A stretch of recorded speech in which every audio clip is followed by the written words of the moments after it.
نحمده ونصلي ونسلم على سيدنا ومولانا محمد رسوله النبي الأمين المكين الحنين الكريم الرؤوف الرحيم أما بعد بسم الله الرحمن الرحيم عن عبد الله بن عمر رضي الله تعالى عنه قال سمعت رسول الله صلى الله عليه وآله وسلم يقول ألا كلكم راع وكلكم مسؤول عن رعيته الإمام راع ومسؤول عن رعيته والرجل راع في أهله ومسؤول عن رعيته والمرأة راعية في بيت زوجها ومسؤولة عن رعیتها متفق علیہ۔ یہ حدیث جس سے ہم آج کی گفتگو کا آغاز کر رہے ہیں اور آج کی گفتگو کا موضوع ہے شوہروں کے حقوق اور اولاد کے حقوق۔ اتفاق سے وقت چونکہ بہت کم بچا ہے، آج آخری رات تھی چونکہ اعتکاف کی، اور بہت سارے اہم امور نپٹانے پہ انتظامیہ کا وقت صرف ہوا، اور 1 گھنٹہ کم و بیش مشکل سے بچا ہے، چونکہ پھر سحری تہجد کے نوافل اور سحری کے لیے وقت چھوڑنا ہوگا۔ تو میں اختصار سے چند چیزیں دونوں پہلوؤں پر، شوہروں کے حقوق کے باب میں بھی اور اولاد کے حقوق کے باب میں بھی عرض کرتا ہوں۔ جس حدیث نبوی سے ہم گفتگو کا آغاز کر رہے ہیں، اسے امام بخاری اور امام مسلم نے روایت کیا، سو یہ متفق علیہ۔ عبداللہ ابن عمر رضی اللہ تعالیٰ عنہ فرماتے ہیں کہ میں نے رسول پاک صلی اللہ تعالیٰ علیہ وآلہ وسلم کو یہ فرماتے ہوئے سنا۔ آپ نے فرمایا، لوگو سن لو، تم میں سے ہر ایک شخص ایک نگران ہے، تم میں سے ہر ایک شخص کی حیثیت اور ذمہ داری نگران کی سی ہے،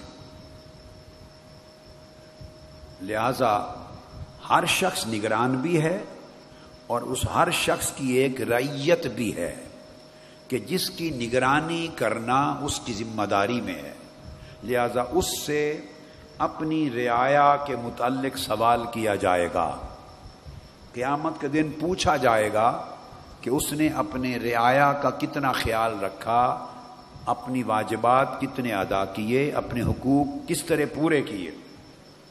اس باب میں پھر آقا علیہ السلام نے فرمایا، حتیٰ کہ جو حکمران ہوتا ہے، ملک کا حکمران، وہ پوری قوم اس کی رعیت ہوتی ہے، اس سے ملک کی پوری قوم کے حال احوال کے بارے میں سوال کیا جائے گا۔ اور ایک مرد، ایک شخص اپنے بیوی بچوں کے اوپر راعی نگران ہوتا ہے۔ اللہ رب العزت نے ہر شوہر کو، ہر مرد کو اپنے پورے گھر کا نگران بنایا ہے، جس کو قرآن مجید نے فرمایا الرجال قوامون علی النساء۔ اللہ تعالیٰ نے مردوں کو عورتوں پر اور اہل و عیال پر نگران اور منتظم اور ذمہ دار بنایا ہے، اور جو مرد ہے وہ گھر کے پورے نظام کا راعی ہے، نگران ہے، اس لیے کہ اور اس سے پھر اپنے گھر کا، اہل و عیال کا، رعیت کے بارے میں پوچھا جائے گا۔ اس طرح عورت اس مرد کے گھر کی امانت کی نگران ہے۔ عورت سے پوچھا جائے گا کہ تم اپنے شوہر کی جو امانتیں تھیں گھر میں، جن کی حفاظت کرنا تمہاری ذمہ داری تھی، شوہر کے بہاف پر تم انہیں کس حد تک پورا کرتی رہی ہو۔ گویا ہر شخص سے قیامت کے دن اس کی ذمہ داری کی نسبت باز پرس ہوگی، اور شوہر کو پورے گھر کا، بیوی اور بچوں سمیت گھر کے نظام کا نگران بنایا، قوام بنایا، منتظم بنایا، اس لیے کہ گھر ایک چھوٹی سی سلطنت ہوتا ہے۔ خواتین اس نقطے کو غور سے سمجھیں کہ ہر گھر ایک چھوٹی سی سلطنت کی مانند ہے، اور سلطنت دو سربراہوں کے ساتھ نہیں چلتی۔ کسی بھی سلطنت کو، ریاست کو، کسی بھی نظام کو کامیابی سے چلانا ہو تو اس سلطنت، اس ریاست اور اس نظام کے لیے ایک کو سربراہ ماننا پڑتا ہے، بنانا پڑتا ہے، اس کی فائق حیثیت کو قائم کیا جاتا ہے، تب وہ نظام قائم ہوتا ہے۔ اللہ رب العزت نے اپنی توحید کے باب میں بھی یہی فلسفہ سمجھایا اور ارشاد فرمایا لو کان فیہما آلہۃ الا اللہ لفسدتا۔ یہ زمین و آسمان کی ساری کائنات، اس کا خالق و مالک اور رب ایک ہے۔ فرمایا اگر ایک نہ ہوتا اس کا خالق و مالک اور اس نظام کو چلانے والا، بلکہ ایک معبود سے زیادہ معبود ہوتے تو زمین و آسمان کی کائنات پھر ٹکرا جاتی۔ یہ نظام جس حسن و خوبی سے اور وحدت اور یگانگت کے ساتھ چل رہا ہے، یہ نظام یوں نہ چلتا تو نظام خواہ پوری کائنات کا ہو، خواہ ریاست کا ہو، خواہ ایک گھر کا ہو، نظام ہوتا ہے، اسے یگانگت اور خوبی اور خیر و عافیت کے ساتھ چلانے کے لیے لازم ہے کہ ایک کو سربراہ بنایا جائے اور باقی اس کی سربراہی کو تسلیم کریں۔ یہی فلسفہ اللہ رب العزت نے گھر کے نظام میں وضع کیا کہ شوہر کو بوجود گھر کے پورے نظام کا سربراہ بنایا ہے، نگران بنایا ہے۔ اس وجہ سے عورتوں پر تمام جائز امور میں جو اللہ اور اس کے رسول کے حکم کی خلاف ورزی میں نہ ہو، شریعت کی خلاف ورزی میں نہ ہو، تمام جائز امور میں عورتوں کے لیے، بیویوں کے لیے واجب کیا کہ وہ شوہر کی تابعداری کریں، اس کے حکم کو مانیں، اس کی خواہش اور اس کی تعلیم کو ترجیح دیں۔ صرف اس وقت اطاعت نہ کرنا جائز ہے بیوی کا جب شوہر شریعت کے خلاف کوئی حکم دے، قرآن و سنت کے خلاف کوئی حکم دے، اللہ رسول کے احکام اور فرامین کے خلاف کوئی کام کرنے کو کہے، اس وقت بیوی پر اس کی اطاعت واجب نہیں، کیونکہ قاعدہ ہے لا طاعت لمخلوق فی معصیت الخالق انما الطاعت فی المعروف۔ اللہ کی معصیت اور گناہ کے معاملے میں کسی شخص کی اطاعت نہیں کی جاتی، اطاعت صرف ان امور میں ہوتی ہے جو امور اللہ رسول کے احکام کے مطابق، یہ شرط ہے۔ اب اللہ رب العزت نے یہ فرمایا کہ دنیا، پوری دنیا متاع ہے، پوری دنیا ایک سامان زندگی ہے، اور اس سامان زندگی میں بہترین متاع، سب سے اعلیٰ، وہ المرأۃ الصالحہ ہے، نیک اور صالح بیوی۔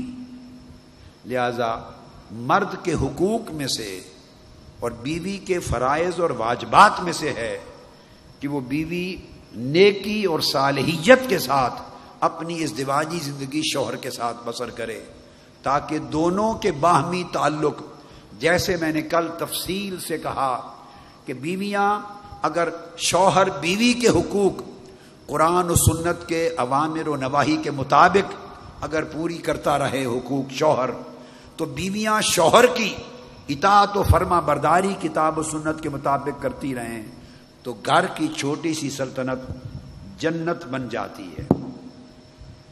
آقا علیہ السلام نے فرمایا کہ شوہر کی خوش نصیبی ہے اور اس کی سعادت ہے جس کو نیک بیوی مل گئی، صالح بیوی مل گئی۔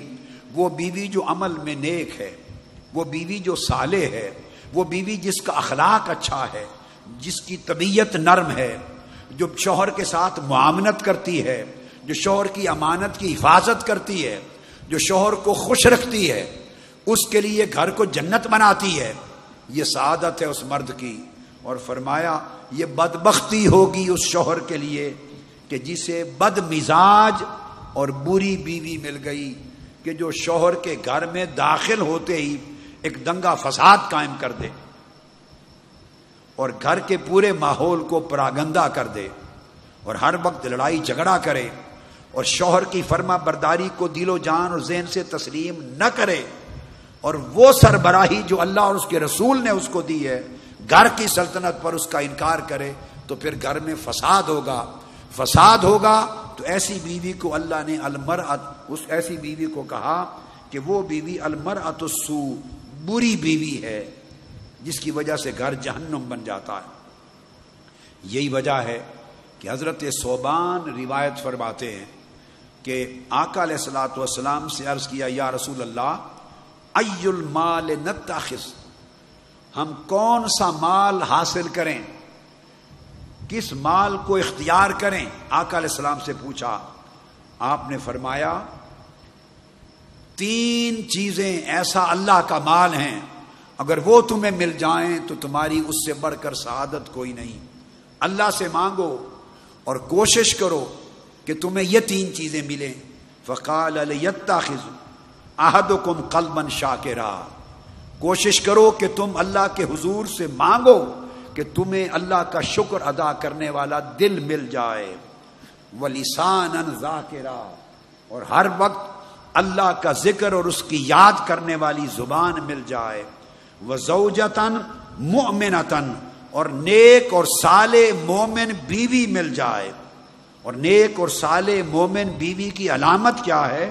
آقا علیہ السلام نے فرمایا تعین احدکم علی امر الآخرہ، نیک اور صالح بیوی کی علامت یہ ہے کہ وہ اپنے شوہر کو صرف دنیاوی امور میں ہی مدد نہ کرے بلکہ دین اور آخرت کے معاملات میں بھی شوہر کی مددگار ثابت ہو، ایسی معاملت کرے کہ دین کا کام کرنا، آخرت کے امور کو آسان کرنا شوہر کے لیے ممکن بنا دے۔ تو اچھی بیوی زوجہ مومنہ اور زوجہ صالحہ، اس کی تعریف آقا علیہ السلام نے یہ کی کہ وہ شوہر کی مددگار ہو، اور دنیا کے امور کی انجام دہی میں بھی اور آخرت کے امور کے حصول کے آسان بنانے میں بھی وہ اپنی شوہر کی اسسٹنٹ ثابت ہو، معاونت کرنے والی ثابت ہو۔ حضرت ابو ہریرہ رضی اللہ تعالیٰ عنہ بیان کرتے ہیں کہ شوہر کے ساتھ معاونت کا معنی کیا ہے، وہ کون سا حق ہے شوہر کا بیوی پر کہ جن امور میں بیوی پر شوہر کا معاون بننا، شوہر کی مدد کرنا، شوہر سے تعاون کرنا واجب قرار دیا گیا۔ حضرت ابو ہریرہ رضی اللہ تعالیٰ عنہ روایت کرتے ہیں، پہلی حدیث امام احمد بن حنبل نے روایت کی، دوسری بھی امام احمد بن حنبل اور ابن ماجہ نے روایت کی جس کا میں نے بیان کیا، اب پھر امام احمد بن حنبل اور امام نسائی کی روایت۔ ابو ہریرہ رضی اللہ تعالیٰ عنہ روایت کرتے ہیں، قال سئل النبی صلی اللہ علیہ وسلم ای النساء خیر، خواتین سنیں، میری بہنیں اور بیٹیاں توجہ سے سنیں، پوچھا گیا یا رسول اللہ عورتوں میں سے کون سی عورت بہتر ہے؟ بیویوں میں سے سب سے بہتر افضل اللہ اور اس کے رسول کی نگاہ میں بہتر بیوی کون سی ہے؟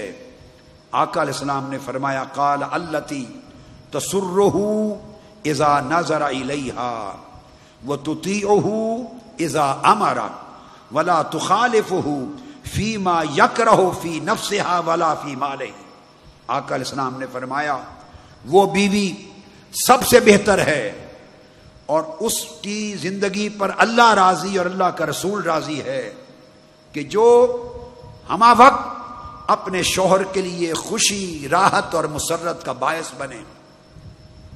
یعنی شوہر جب اپنے کام کاج سے تھکا ماندہ واپس آئے تو وہ اسے ایسی خوشگوار موڈ کے ساتھ ملے، نظافت سے، لطافت سے، اچھی چاہت کے ساتھ، محبت سے، مودت سے اس طرح ویلکم کرے، ایسا استقبال کرے، ایسے چہرے کے ساتھ، ایسے کلمات کے ساتھ، ایسا لباس پہنا ہو کہ شوہر کے بیوی کو دیکھتے ہی اور اس کی پیار بھری گفتگو سنتے ہی اور اس کے استقبال کرنے کا ایک انتہائی پیار بھرا انداز دیکھتے ہی شوہر کو اپنی تھکن دور ہو جائے اور بیوی کو دیکھے تو اسے مسرت اور خوشی اور راحت جاں نصیب ہو جائے۔ جو بیوی اپنے طور طریقے سے، اپنی بول چال سے، اپنے لباس سے، حتیٰ کہ اپنی زیب و زینت سے اپنی گفتگو سے، اپنی محبت سے، اپنی مودت سے، اپنی خدمت سے، اپنی وفاداری سے، اپنی تابعداری سے جو بیوی شوہر کو فرحت اور راحت اور مسرت اور سکون نہیں دیتی، آقا علیہ السلام کے ہاں اس بیوی کو زوجہ سو کہا کہ وہ بری بیوی ہے، اور اللہ کے ہاں رضا اس بیوی کو حاصل ہے جس سے شوہر اپنی تھکاوٹ کو دور کر لے۔ اب یہ جو ارشاد فرمایا، اس میں یہی حدیث ایک اور مقام پر بھی، اور دوسرا حکم فرمایا وَتُطِيعُهُ إِذَا أَمَرَ، دوسری اس بیوی کی خوبی یہ ہو، اور یہ شوہر کا حق ہے اور بیوی کے واجبات میں سے ہے کہ شوہر جب اسے کوئی کام کرنے کو کہے، حکم دے، تو وہ اس کی اطاعت بجا لائے، سرکشی نہ کرے، نافرمانی نہ کرے، بغاوت نہ کرے، ٹکرائے نہیں، چونکہ ایک نظام سلطنت ہے گھر کا، اس کے حکم کی اطاعت بجا لائے۔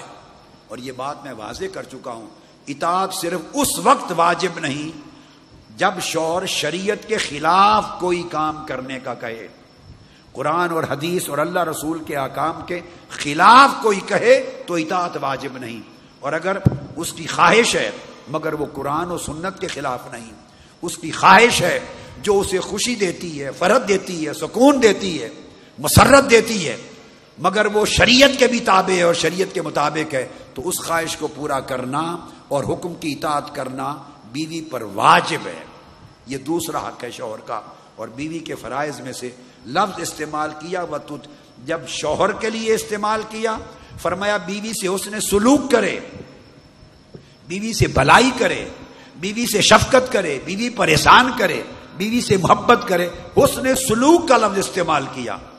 اور جب بیوی کا حسن سلوک بیان کرنا چاہا تو فرمایا وَتُطِيعُهُ إِذَا أَمَرَ، جب وہ حکم دے تو اس کی اطاعت کرے۔ تو آقا علیہ السلام نے جن الفاظ کا انتخاب کیا، اس نے تعلق کی نوعیت کو متعین کر دیا ہے کہ گھر کی سلطنت کا فرما روا اور حاکم شوہر ہے، بیوی کو اطاعت کرنا ہے، اور شوہر کی ذمہ داری بیوی سے حسن سلوک کرنا، شفقت کرنا، محبت کرنا اور بھلائی کرنا ہے۔ دونوں کے رشتوں کی نوعیت متعین کر دی۔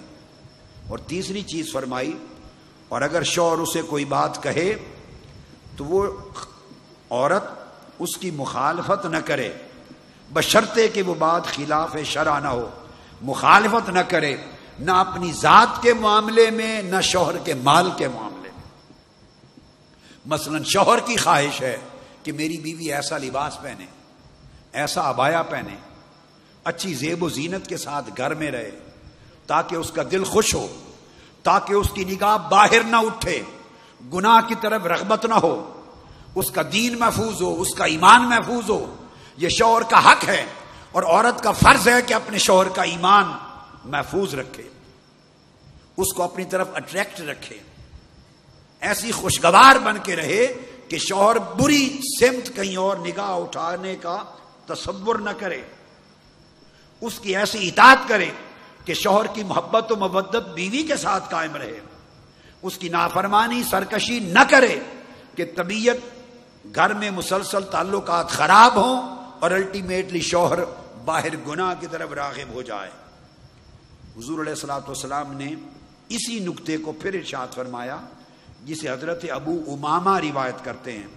آقا نے فرمایا مستفاد المؤمن بعد تقوی اللہ خیرا لہ من زوجۃ صالحہ، اللہ کا تقوی اختیار کرنے کے بعد، اللہ کے تقوی اور پرہیزگاری کے بعد مومن کو کسی اور شے سے اتنا فائدہ نہیں پہنچتا دنیا میں جتنا نیک اور صالح بیوی سے پہنچتا ہے۔ اور فرمایا وہ نیک اور صالح بیوی شوہر کو کس طرح فائدہ پہنچاتی ہے، وہ اس کے دین کی رکھوالی بن جاتی ہے، شوہر کے ایمان کی رکھوالی بن جاتی ہے۔ ان امرہا اطاعتہ، آقا علیہ السلام نے فرمایا اگر وہ اسے حکم کرے تو وہ اس کی اطاعت کرے، اس کے ساتھ خوش خلقی سے پیش آئے، تابعداری سے پیش آئے، اطاعت گزاری سے پیش آئے، خدمت گزاری سے پیش آئے، محبت اور مودت سے پیش آئے، مزاج اور طبیعت کو نرم رکھے، لباس کو صاف ستھرا پیارا رکھے، طبیعت میں، مزاج شخصیت میں طہارت و نفاست رکھے، زیب و زینت اپنائے. یہ سارے حقوق عورت کے ہیں مگر شوہر کے لیے.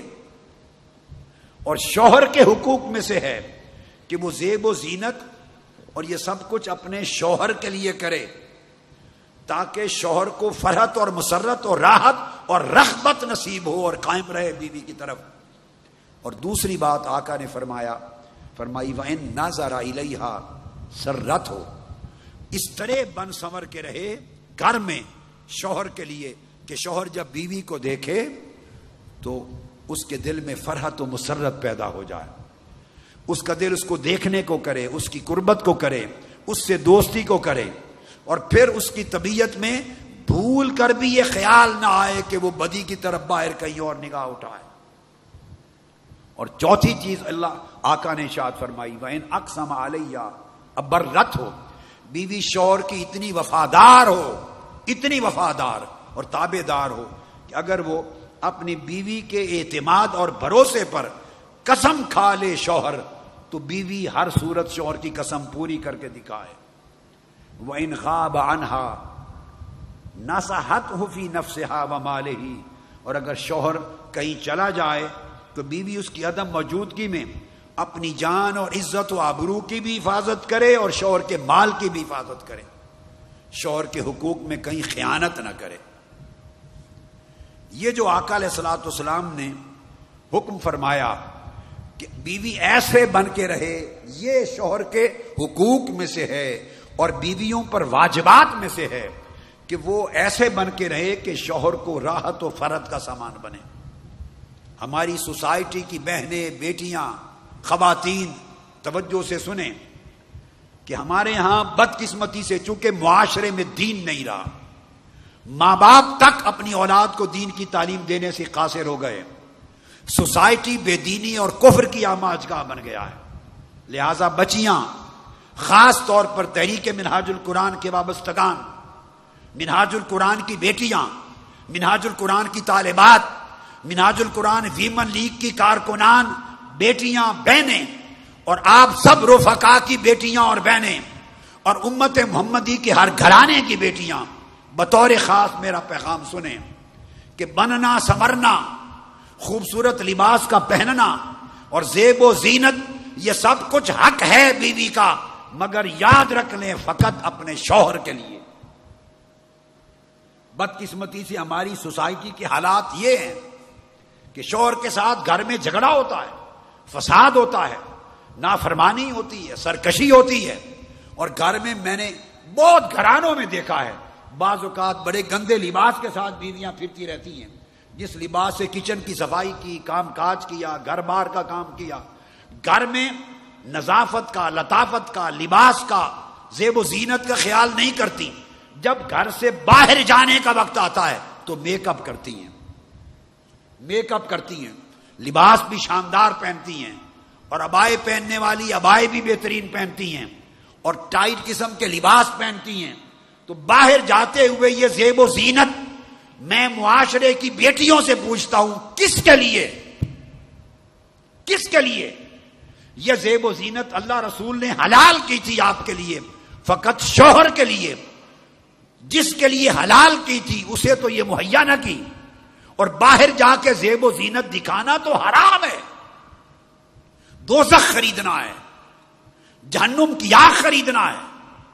لہذا میں پورے معاشرے کی بہنوں بیٹیوں کو یہ تلقین کر رہا ہوں کہ خدا کے لیے اس جھوٹی زیب و زینت کی وجہ سے اپنے لیے دوزخ نہ خریدیں. اور جو منہاج القرآن کی بیٹیاں، ویمن لیگ کی بیٹیاں، طالبات، وہ اپنی زندگیوں کو اس طرح سنواریں کہ ان کے لیے خواہ وہ مشن کا کام کر رہی ہیں، خواہ وہ تنظیمات میں کام کر رہی ہیں، ان کے لیے طریقہ ہونا چاہیے کہ اپنی خوبصورتی کو محفوظ رکھیں شوہروں کے لیے، اپنی زیب و زینت کو محفوظ رکھیں شوہروں کے لیے. اور جب باہر جائیں تو ابائے ٹائٹ نہ سلوائیں، لباس ٹائٹ نہ سلوائیں کہ جسم کے اعضاء کا اندازہ ہو سکے. یہ حرام ہے، یہ دوزخ کی خریداری ہے. اب آج کل نوجوان بچیوں میں رجحان ہو گیا آئی بروز کی پلکنگ کروانے کا. صحیح بخاری اور صحیح مسلم میں آقا علیہ السلام نے آئی بروز کی پلکنگ کو حرام قرار دیا اور فرمایا اللہ کی لعنت ہے ان پر جو پلکنگ کرواتی ہیں آئی بروز کی. ہم کس طرف چل پڑے؟ جس گھر کو دیکھو گھر برباد ہوا پڑا ہے. جدھر نگاہ اٹھاؤ ماں باپ گونگے بن گئے ہیں, بے ضمیر ہو کے دیکھتے ہیں, گونگے. ان کی آنکھوں کے سامنے بیٹیاں غلط روش اپنا رہی ہیں مگر انہیں توفیق نہیں کہ وہ راہ راست پر اچھی تربیت کر سکیں, بیٹیوں کو کہہ سکیں کہ پلکنگ. آقا علیہ السلام نے بخاری مسلم کی متفق علیہ فرمایا اللہ کی لعنت ہے پلکنگ کروانے والوں پر, اللہ کی لعنت ہے پلکنگ کروانے والے پر. آقا علیہ السلام کا فرمان, اس سے بڑا حکم اور کس کا ہو سکتا ہے؟ زیب و زینت شریعت کے دائرے میں ہونی چاہیے, لباس شریفانہ ہونا چاہیے, نہ عبائے تنگ ہوں نہ لباس تنگ ہوں, اور جو حجاب وغیرہ ہیں وہ چھوٹے نہ ہوں, سکارف بڑے سائز کے ہوں جن سے سینہ بھی ڈھپے, جن سے سینہ چھپے. بڑے سائز کے لباس بڑے سائز کے سکارف ہونے چاہیے. اور پھر مردوں کے ساتھ غیر فری مکسنگ نہ ہو, فری مکسنگ نہیں ہونی چاہیے. اور اگر مشن تنظیم دفتر کے امور میں ان سے بات چیت کرنی پڑے تو بالکل بزنس کے ٹون میں کریں, دوستی کے ٹون میں نہ کریں. نرم طریقے سے صرف بہنیں بہنوں سے بات کریں, بیٹیاں بیٹیوں سے بات کریں, عورتیں عورتوں سے کام کریں. عورت کا کوئی کام نہیں ہے غیر مرد کے ساتھ اس لہجے میں بات کرے کہ 4 دن میں دوستی ہو جائے اور اس کے بعد رشتہ اور تعلق حرام کی طرف لے کے چل پڑے انسان کو. حدود اللہ اور کی اور شریعت کی پامال ہونے لگے. اپنی طبیعتوں میں موڈسٹی پیدا کریں, حیا پیدا کریں, حیا پیدا کریں, حیا پیدا کریں, تاکہ آپ کی شہرت اس مشن میں پرورش پانے والی بیٹیاں نمونہ بنیں مصطفی انقلاب کے لیے, شریعت محمدی کا نام لینے والی, اللہ رسول کی غلامی کا پٹا گلے میں ڈالنے والی میری بیٹیاں نمونے پیش کریں معاشرے میں. مردیں ہر عمر لڑکوں کے ساتھ جوک کا اجازت نہیں, مذاق کی اجازت نہیں. غیر کے ساتھ آپ لین دین کریں, معاملات کریں جو ضروری ہیں مگر جوک نہیں, اور ایسے لہجے میں بات کریں کہ مطلب کی بات ہو اور باقی نہیں. ایم ایس این پر لڑکیاں لڑکے چیٹنگ نہ کریں, آپس میں ایم ایس این نہ کریں, چیٹنگ نہ کریں, ٹیکسٹنگ نہ کریں, میلز نہ کریں, جھوٹی فرینڈشپ ڈیولپ نہ کریں. ایسے کانٹیکٹ الٹیمیٹلی غلط تعلقات پہ استوار ہوتے ہیں. میرے پاس BCO کیس آتے ہیں, پہلے لڑکیاں اور لڑکے آپس میں چیٹنگ کے ذریعے تعلق بناتے, پھر وہ وعدہ وعید شروع ہو جاتے ہیں شادی کے, پھر وہ لڑکا مکر جاتا ہے. اور ابھی چند دن پہلے کی بات ہے, برطانیہ میں برمنگم میں لڑکی والے وہ شکایت لے کے لڑکے کی میرے پاس آ گئے کہ وعدہ کر کے پھر گیا ہے. میں نے کہا ظلم کیوں کیا آپ نے, یہ راستے کھولے کیوں؟ جب ایسا کرو گے تو انجام ایسا ہوگا. لہذا صرف جو واجب ہے آپ کا, بیٹیاں وہ تعلق رکھیں, اور ہمیشہ پردے کا, حجاب کا, موڈسٹی کا, حیا کا پورا ایکسٹینڈڈ مینٹین ہونا چاہیے. مرکز بھی اس کی تعلیم دے, ویمن لیگ تعلیم دے, یوتھ لیگ اس پر عمل کروائے, MSM عمل کروائے, مشن کی تنظیمات کروائیں. آپ مشن کے باپ ہیں, آپ اس معاشرے کے باپ ہیں, آپ نے نمونہ دینا ہے. یہ سب زیب و زینت کنواری بچیوں کے لیے جائز نہیں چونکہ اس کا شوہر کوئی نہیں. یہ شادی کے بعد کی باتیں ہیں اور ان کے حقدار تمہارے شوہر ہیں. پھر اللہ پاک آپ کے جنت میں بھی زیب و زینت عطا کرے گا. اور اپنا کردار, اپنا کریکٹر, اپنی ریپوٹیشن, اپنی شہرت ایسی قائم کرے معاشرے میں کہ جو دیکھے وہ کہے واہ منہاج القرآن نے کیا تربیت کی ہے. نمونہ بنے, تقویٰ کا نمونہ بنے. اور اسی طرح میری بہنیں بیٹیاں گھروں میں شوہروں کے لیے معاملت کا نمونہ, خوش مزاجی کا نمونہ, نرم دلی کا نمونہ, تابعداری کا نمونہ, وفاداری کا نمونہ, اور ایسا نمونہ بنے کہ ان کے شوہر کے دین اور حفاظت کی اور ایمان کی حفاظت کی گویا ذمہ داری بیوی کے پاس اللہ نے لگا دی. حضرت ابو ہریرہ رضی اللہ تعالیٰ عنہ روایت کرتے ہیں، جسے امام بخاری نے تخریج کیا، آقا علیہ السلام نے فرمایا حق یہاں تک ہے شوہر کا، ہم سرے سے معاشرے میں کوئی کسی کے حقوق کی پرواہ نہیں کر رہا۔ جہاں شوہر بیویوں کے حقوق سے بے پرواہ ہو گئے، بیویاں شوہروں کے حقوق سے بے پرواہ ہو گئیں، والدین اولاد کے حقوق سے بے پرواہ ہو گئے، اولاد والدین کے حقوق سے بے پرواہ ہو گئی، ہر بڑا چھوٹوں کے حقوق سے بے پرواہ ہو گیا، اور ہر چھوٹا بڑوں کے حقوق سے بے پرواہ ہو گیا۔ پورا معاشرہ ایک جنگل بن گیا ہے، اور ہم حیوانوں کی سی زندگی بسر کر رہے ہیں۔ ہمیں پلٹ کر اس راستے پر اپنی ذاتی نجی زندگیوں میں آنا ہوگا جس کی تعلیم اور جس کی روشنی آقا علیہ السلام نے دکھائی ہے۔ آقا علیہ السلام نے یہاں تک فرمایا شوہروں کے حقوق کے باب اور بیوی کے واجبات میں، فرمایا ان رسول اللہ صلی اللہ علیہ وسلم قال لا يحل للمرأة ان تصوم وزوجها شاہد الا باذنه۔ اگر شوہر گھر پہ ہے تو شوہر سے اجازت لیے بغیر عورت نفلی روزہ بھی نہیں رکھ سکتی۔ آقا علیہ السلام نے فرمایا نفلی روزہ بھی حلال نہیں ہے عورت کے لیے۔ اللہ نے اپنی نفلی عبادت سے روک دیا، اب اس کے بعد آپ کیا اور مانگتے ہیں؟ فرمایا میری نفلی عبادت روزہ رکھنا، نفلی، فرض کی بات نہیں ہو رہی، نفلی روزہ، پیر کا روزہ ہوتا ہے، جمعرات کا روزہ ہے، 13، 14، 15 ہر چاند کے ماہ کا، یہ مسنون روزے ہیں، نفلی روزے ہیں۔ شوہر گھر پہ ہو تو بیوی روزے رکھنا چاہے تو شوہر سے اجازت لے، شوہر یس کرے تو روزے رکھے۔ نفلی عبادت سے منع کر دیا، نفلی روزے سے منع کر دیا۔ دونوں طرف آقا علیہ الصلوۃ والسلام کی بارگاہ میں ایک صحابیہ حاضر ہوئی، عورت، اس کی تازہ تازہ شادی ہوئی تھی۔ آقا علیہ السلام نے پوچھا تمہارا شوہر کیسا ہے؟ عرض کیا یا رسول اللہ، اللہ کا شکر ہے بڑا نیک اور صالح اور عبادت گزار شوہر اللہ نے عطا کیا، ہر روز روزہ رکھتا ہے، اور ہر رات جب رات ڈھلتی ہے شروع ہوتی ہے تو نوافل پڑھتا ہے، صبح تک پوری رات قیام لیل کرتا ہے۔ آقا علیہ الصلوۃ والسلام اس عورت کی اس تعریف کے کلمات میں اصل شکوہ سمجھ گئے، اس کے شوہر کو بلایا اور منع کر دیا، فرمایا لنفسک علیک حق ولعینیک علیک حق ولزوجتک علیک حق، فرمایا تیری جان کا تجھ پر حق ہے، تمہاری آنکھوں کا تجھ پر حق ہے، تمہارے جسم اور صحت کا تم پر حق ہے، تمہاری بیوی کا تم پر حق ہے۔ تو وہ جو قیام لیل ہر رات کرتا تھا آقا نے اس سے منع فرما دیا، اور اپنا نمونہ دیا۔ جب ایک برکتوں والی رات میں نفلی عبادت کا جی چاہا، اور سیدہ عائشہ صدیقہ رضی اللہ تعالیٰ عنہا کی رات تھی، ان کی باری تھی، آقا نے حضرت عائشہ صدیقہ سے اجازت مانگی کہ عائشہ اجازت دیتی ہو آج میں عبادت کر لوں؟ تو آقا علیہ السلام نے جب اپنے اسوہ مبارکہ سے شوہر کو پابند کیا کہ عورت کا حق نفلی عبادت بھی پامال نہیں کر سکتی، اسی طرح عورت کو پابند کیا کہ عورت نفلی عبادت کے نام پر شوہر کے حق کو پامال نہیں کر سکتی۔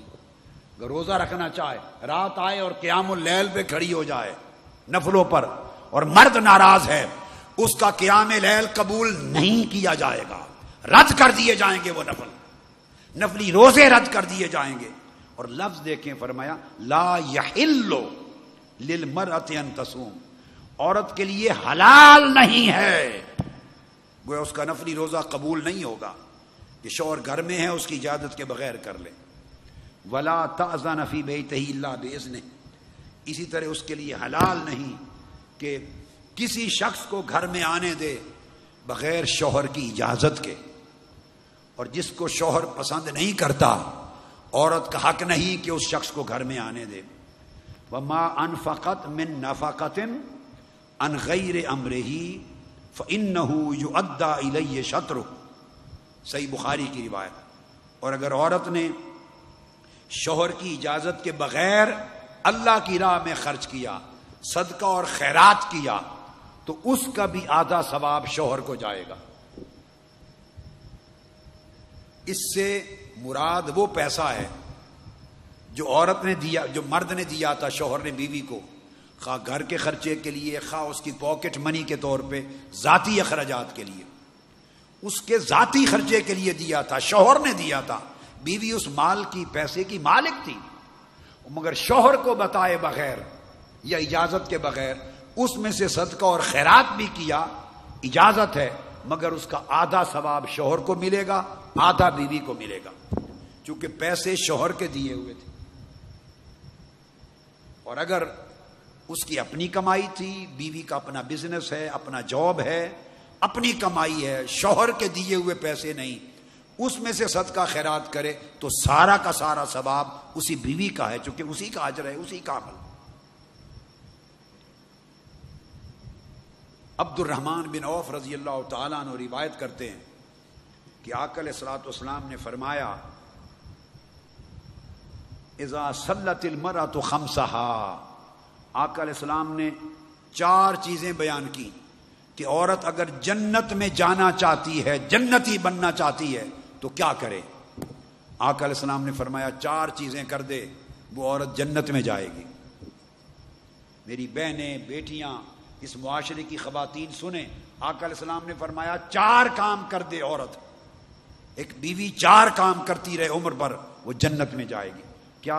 اذا صلت المرأة خمسها، ایک تو وہ پنجگانہ نماز کی پابند رہے، پنجگانہ نماز ادا کر دے، وصامت شہرہا، اور ماہ رمضان آئے تو روزے رکھے پورے شریعت کے حکم کے مطابق، 2 باتیں۔ تیسری وحافظت فرجہا، اور اپنی عصمت اور عزت کی حفاظت کرے، 3 چیزیں۔ اور چوتھی وَأَطَاعَتْ زَوْجَهَا، اور اپنے شوہر کی اطاعت گزاری کرے، شوہر کی فرما برداری کرے۔ آقا علیہ السلام نے فرمایا اگر یہ 4 کام جو عورت عمر بھر کرتی رہی، نماز پنجگانہ ادا کرتی رہی، نماز نہ چھوڑی، رمضان کے روزے پورے رکھتے رہی شریعت کے مطابق، احکام کے مطابق نہ چھوڑے، اور اپنی عزت کی حفاظت کرتی رہی، اور شوہر کے حکم کو بجا لاتی اور شوہر کی فرما برداری کرتی رہی، تو قیل لہ، اسے قیامت کے دن کہا جائے گا ادخل الجنہ من ای ابواب الجنت شئت، اے خوشبخت بیوی یہ جنت کے سارے دروازے کھلے ہیں، جس دروازے سے تیرا جی چاہے جنت میں چلی جا، تجھے کوئی نہیں روک سکتا۔ عورت کو جنت کا ایک لائحہ عمل عطا کر دیا گیا، اور جب لفظ آیا نا حافظت فرجہا، اپنی عزت و عصمت کی حفاظت کرتی رہی، اس میں وہ ساری چیزیں شامل ہیں جن کا ذکر میں پہلے کر چکا ہوں کہ زیب و زینت غیروں کے لیے نہ کھولا، اس طریقے سے لوگوں سے بات چیت نہ کی کہ غیروں کا دل للچائے اور غیروں کا ایمان ڈگمگائے اور غیروں کا دین ڈگمگائے اور برے راستے پر الٹیمیٹلی چل پڑے، یہ سب عزت کی حفاظت نہ کرنے کی باتیں ہیں۔ اس طرح حضرت عائشہ صدیقہ رضی اللہ تعالی عنہا اور ام المومنین ازواج مطہرات سے صحابہ کرام مسائل پوچھتے، احادیث پوچھتی، آقا علیہ السلام کی سنتیں پوچھتے، تو وہ اس طریقے سے گفتگو کرتی تھی کہ وہ طریقہ سخت لب و لہجہ لگتا تھا، سننے والے سمجھتے تھے جیسے مزاج کی سخت ہیں۔ تو مردوں سے گفتگو کرتے ہوئے حکم تھا اس انداز سے گفتگو کریں کہ بزنس ٹون میں گفتگو ہو اور ایک لفظ بھی زائد نہ کلام کیا جائے، تاکہ کسی کو لفٹ نہ ملے، کوئی فرینک ہونے کی کوشش نہ کرے، فرینک ہو تو وہیں سنب کر دیا جائے، روک دیا جائے، اس کو ٹھوک دیا جائے وہیں اس کو۔ میں توقع کرتا ہوں کہ مشن کی بیٹیاں یہ نمونہ پیش کر کے اپنی زندگی میں دکھائیں گی، بیٹے وہ کنیکشن ختم ہو گیا اس اعتکاف کا، یہ سب اس میں شامل ہے۔ تو دیکھا پنجگانہ نماز پڑھی، روزے رکھے، عزت و عصمت کی حفاظت کی اور شوہر کی تابعداری کی۔ آقا علیہ السلام نے فرمایا یہ 4 کام کرنے والی عورت پر جنت کے سارے دروازے کھول دیے جائیں گے، جس دروازے سے چاہے وہ چلی جائے۔ اور آقا علیہ السلام نے یہ بھی فرمایا، اور یہ متفق علیہ حدیث ہے، بخاری اور مسلم۔ دیکھو بیٹے آواز جا رہی ہے ادھر یا نہیں؟ چیک کرو، چونکہ اسکرین نہیں دکھا رہا، جو خواتین کے لیے زیادہ ضروری ہے چونکہ آج کا موضوع، تاکہ وہ بھی سنیں. ٹھیک ہے، ماشاءاللہ. سیدنا ابو ہریرہ رضی اللہ تعالیٰ عنہ نے روایت کیا، آقا علیہ السلام نے فرمایا، قال قال رسول اللہ صلی اللہ علیہ وسلم اذا دعا الرجل امرأته الى فراشه فابت فبات غضبان علیها لعنتها الملائکۃ حتی تصبح. صحیح بخاری اور صحیح مسلم کی متفق علیہ حدیث. آقا علیہ السلام نے فرمایا کہ اتنا حق ہے شوہر کا کہ اگر شوہر اپنی بیوی کو بلائے اپنے بستر پر اور وہ بغیر کسی عذر کے انکار کر دے، اس کے قرب میں نہ جائے، اگر عذر ہے، شریعت کا عذر ہے تو انکار جائز ہے، صحت کا عذر ہے، بیماری کا عذر ہے، انکار جائز ہے، طبیعت ٹھیک نہیں ہے، انکار جائز ہے، تو پھر شوہر کو بھی سمجھنا چاہیے. یہ دونوں کی طرف ایک اعتدال کی زندگی ہے. مگر بلا وجہ کہ شوہر پسند نہیں ہے مجھے، تو پسند نہیں ہے تو رہ کیوں رہی ہیں؟ پھر طلاق لے لیں، علیحدگی لے لیں. گھر جہنم کیوں بنے؟ بغیر شرعی عذر کی عورت انکار کر دے شوہر کے بستر پہ جانے پر، اور شوہر ناراض رہے رات بھر، تو آقا علیہ السلام نے فرمایا کہ صبح تک اس عورت پر فرشتے لعنت بھیجتے رہتے ہیں. ملائکہ صبح تک لعنت بھیجتے رہتے ہیں. میں معاشرے کی تمام بہنوں بیٹیوں کو رشتے سمجھا رہا ہوں. کل رشتہ سمجھایا تھا کہ بیویوں کے حقوق کیا ہیں اور شوہروں کے واجبات کیا ہیں، وہ کیا کیا کریں تاکہ گھر جنت بن جائے.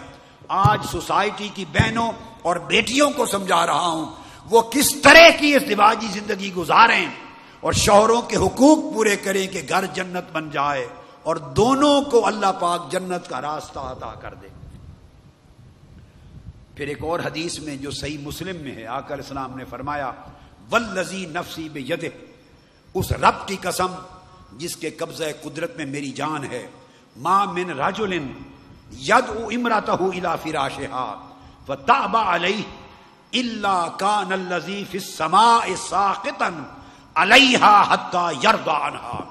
آپ نے فرمایا، اللہ کی قسم جس کے قبضہ قدرت میں میری جان ہے، شوہر کا اتنا حق ہے بیوی پر، اگر وہ اپنی راحت جاں کے لیے، خواہش کے لیے بیوی کو بلائے اپنے بستر پر، اور بیوی کو کوئی شرعی عذر نہ ہو، صحت اور بیماری کا عذر نہ ہو، اور وہ بغیر کسی عذر کے انکار کرے اور شوہر کو ناراض کر دے، تو فرمایا وہ رب جو آسمانوں پہ ہے، وہ صرف شوہر ناراض نہیں ہوگا، رب بھی اس بیوی پہ ناراض ہو جائے گا، اور اس وقت تک رب خفا رہے گا جب تک شوہر معاف نہ کر دے اور راضی نہ ہو جائے. یہ اللہ پاک نے حق ادا کیا، چونکہ شوہر وہ شخص ہے جو صبح و شام کماتا ہے، رات دن کما کے کھلاتا ہے، بیوی کو پہناتا ہے، گھر دیتا ہے، نفقہ دیتا ہے، سکنا دیتا ہے، راحت دیتا ہے، آسائش دیتا ہے، سہولتیں دیتا ہے، اولاد کی پرورش کرتا ہے، سارا دن کما کے ان کی بہتر پرورش میں خرچ کرتا ہے اور پوری زندگی اس پر لگاتا ہے. اللہ پاک نے اس کے عوض وہ حق ادا کیے ہیں اس کے، اور عورت کے وہ واجبات بنائے ہیں کہ وہ ادا کرے. اسی طرح آقا علیہ السلام نے فرمایا، اور یہ بھی صحیح بخاری کی حدیث ہے، صحیح بخاری کی، عبداللہ ابن عباس رضی اللہ تعالیٰ عنہ راوی ہے. میری بہنیں، بیٹیاں اور خواتین گھروں میں بطور خاص اس حدیث کو سنیں. آقا علیہ السلام نے فرمایا، ناراض نہ ہو، یہ باتیں میری نہیں ہیں، اس پیغمبر کی باتیں ہیں جس کا ہم سب اور آپ کلمہ پڑھتے ہیں، جن کے ہم غلام ہیں، جن کے امتی ہیں، جنہوں نے شفاعت کرنی ہے، جن کا چہرہ پاک مرتے پہلی شام قبر میں سامنے آنا ہے.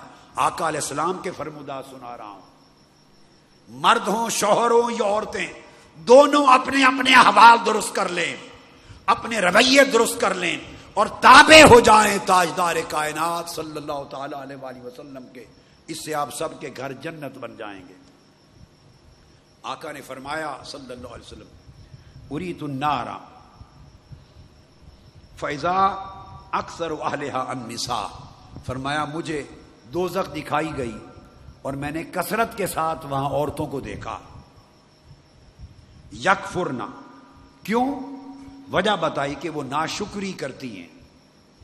صحابہ کرام نے پوچھا قیل ایکفرن باللہ، یا رسول اللہ کیا اللہ کی ناشکری کرتی ہیں؟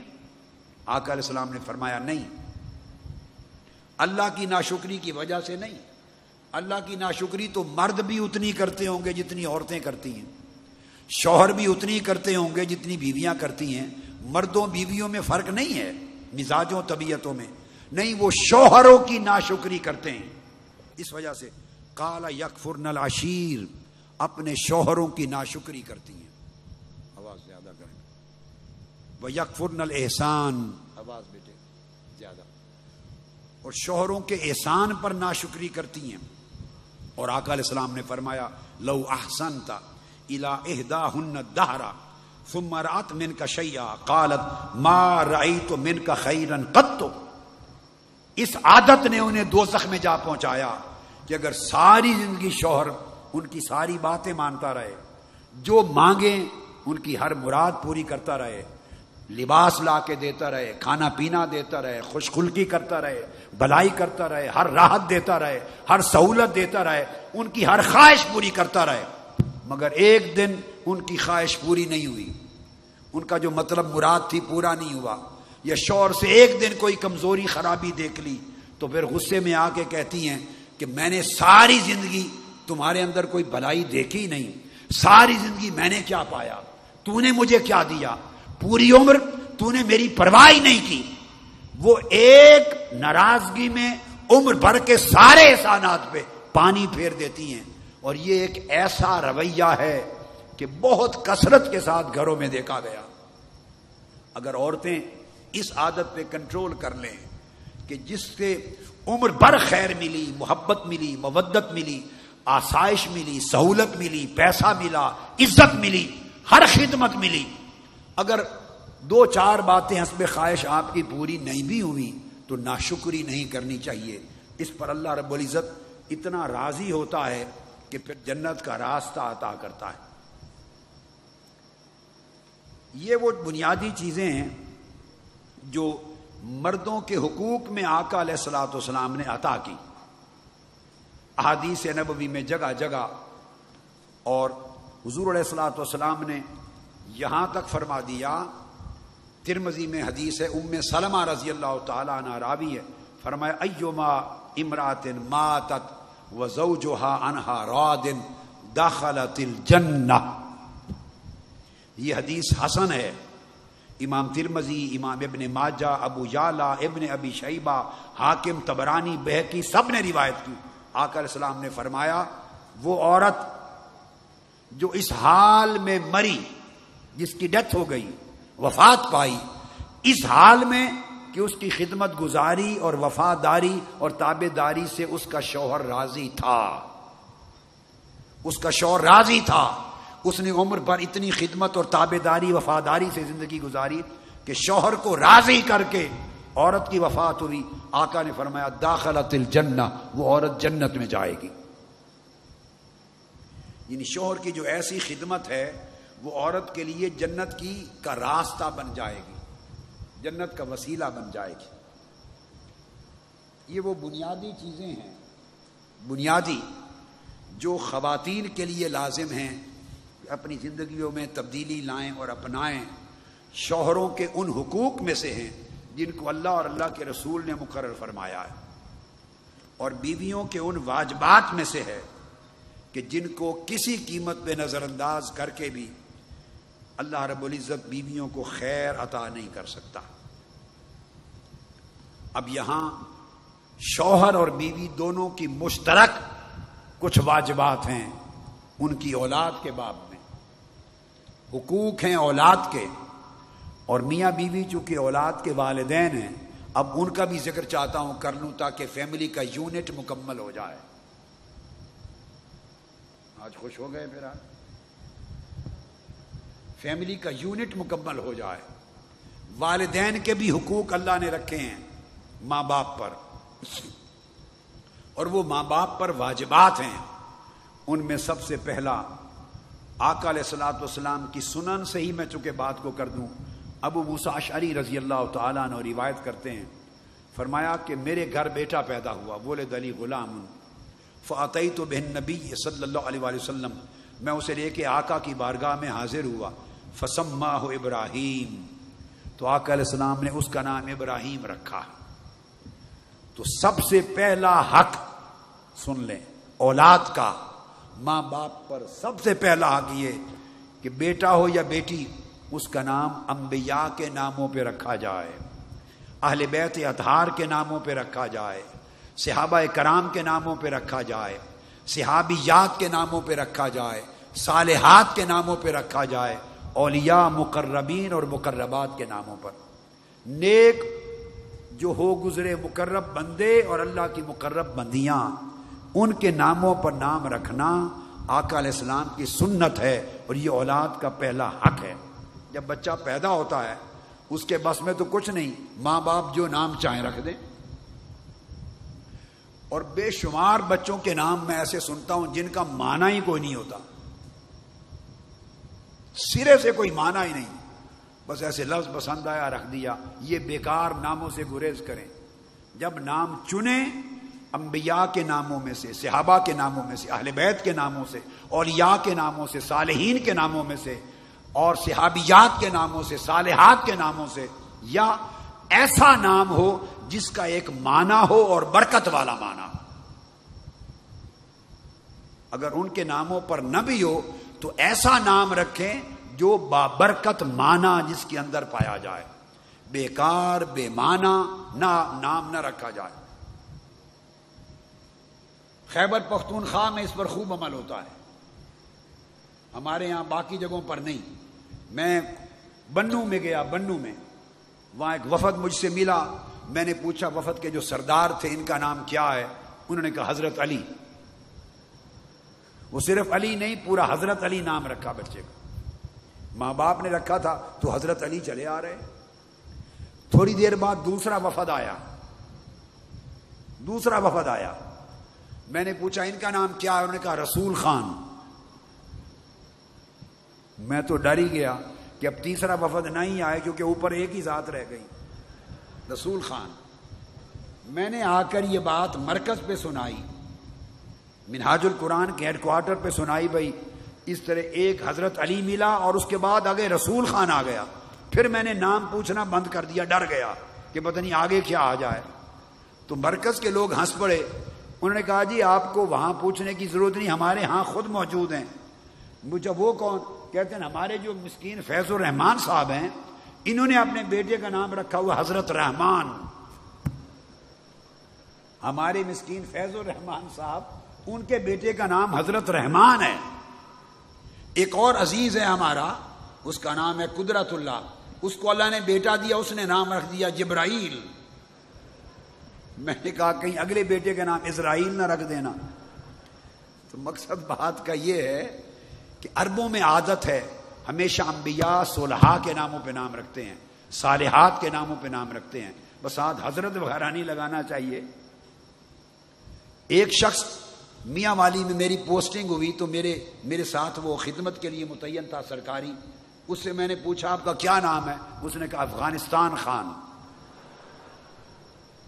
یہ میں سب سچ بتا رہا ہوں بھائی، میں مزاح میں بھی کبھی زندگی میں غلط بات نہیں کرتا، زندگی میں نہیں کرتا۔ اس نے کہا افغانستان خان میرا نام ہے۔ تو ایسے نام، بیکار ناموں کا فائدہ نہیں، ہمیشہ نام رکھیں انبیاء پر، صلحاء پر، صالحات پر، صحابیات پر، اور بابرکت بامعنی نام رکھیں، یہ پہلا حق ہے۔ پھر دوسرا فحنکہ بتمرۃ، پھر آقا علیہ السلام نے اس کو گھٹی دی، کھجور کے شیرے سے یا کھجور کے جوس سے اس کے منہ میں گھٹی دینا۔ تو بزرگوں سے گھٹی دلوانا یہ بچے کا، بیٹے بیٹی کا حق ہے، اولاد کا۔ بزرگوں سے گھٹی دلوانا، حضرت ابو موسیٰ اشعری خود بھی دے سکتے تھے مگر نہیں، آقا علیہ السلام کی بارگاہ میں لے گئے۔ تو جو بزرگ آپ کو زمانے میں، آپ کی فیملی میں، محلے میں دستیاب ہوں، نیک صالح تہجد گزار اللہ والا، تو کسی اللہ والے سے گھٹی دلوانا یہ آپ کے بچے، بیٹے بیٹی کا حق ہے آپ پر۔ وَدَعَا لَهُ بِالْبَرَكَةِ، اور پیدا ہوتے ہی اس کے لیے برکت کی دعا کرنا، یہ تیسرا حق ہے۔ بیٹے بیٹی کا کہ ساتھ ہی برکت کی دعا کرنا، یہ ان کے حق ہیں۔ پھر آقا علیہ الصلوۃ والسلام کا یہ عام معمول تھا، مدینہ میں جس کے ہاں بچہ بچی پیدا ہوتا آقا علیہ السلام کی بارگاہ میں لے آتے، آقا گھٹی بھی دیتے، برکت کی دعا بھی فرماتے۔ اور پھر میں دوبارہ کہہ رہا ہوں، اچھے نام رکھنا، بامعنی بابرکت نام رکھنا، یہ بچوں کا حق ہے۔ ان والدین سے پوچھا جائے گا جنہوں نے اچھے نام اپنی اولاد کے نہیں رکھے۔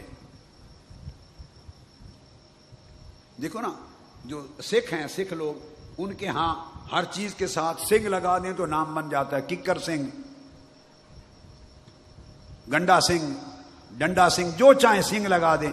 تو اغیار میں، دوسرے مذاہب میں یہ کانسیپٹ نہیں ہے، میری بات سمجھیں، مگر دین اسلام میں کانسیپٹ ہے، جو نام رکھیں برکت والا نام ہو، اور بعض اوقات اس نام کی برکت کا حصہ بھی اولاد کو ملتا ہے۔ حدیث پاک میں آقا علیہ السلام نے فرمایا،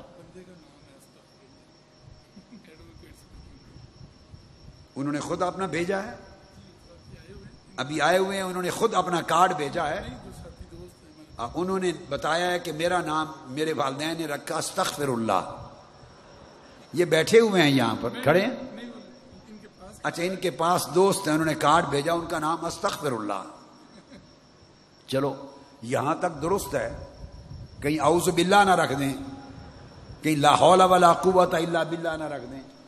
میرا مطلب ہے ناموں میں دھیان ہونا چاہیے۔ استغفر اللہ میں برکت ہے، برکت ہے، اللہ سے معافی مانگی ہے، لیکن اس سے زیادہ بامعنی نام ہو سکتے ہیں۔ اب کیوں یہ اس پر زور دے رہا ہوں؟ یہ اولاد کا حق ہے۔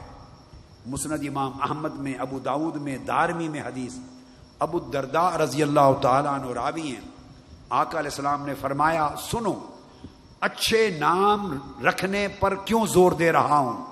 کہ اولاد کا حق ہے۔ آقا علیہ السلام نے فرمایا، انکم تدعون یوم القیامت باسمائکم واسماء آبائکم فاحسنوا اسماءکم۔ آقا علیہ السلام نے فرمایا، قیامت کے دن جب تمہاری باری آئے گی حساب و کتاب کی، تو تمہارے ناموں سے تمہیں پکارا جائے گا۔ اب فلاں شخص اٹھے، نام لیا جائے گا، تو آقا علیہ الصلوۃ والسلام کی یہ بھی حدیث ہے، اور بہت سے اولیاء نے اس حدیث کو بیان کیا، اور کثرت عمل کے ساتھ اور کثرت قبول کے ساتھ اس کو کثرت تعامل کے ساتھ قبولیت ملی، کہ حتیٰ کہ کسی کا نام محمد ہوگا تو اس نام کی برکت سے، جس نے اس نیت سے، آقا علیہ السلام کے اسم پاک کی نیت سے گھر میں نام رکھ دیا، گھر والوں کی بخشش کر دی جائے گی اس نام کی برکت سے، گھر والوں کی بخشش ہو جائے گی۔ آقا علیہ السلام نے فرمایا، قیامت کے دن تمہیں پکارا جائے گا تمہارے ناموں سے۔ ایک حدیث میں یہ بھی آیا کہ پکارا جائے گا، محمد کہاں ہے؟ جس جس کا نام محمد ہوگا سب کھڑے ہو جائیں گے، جس جس کا نام محمد ہوگا، احمد ہوگا، مصطفیٰ، کھڑے ہو جائیں گے۔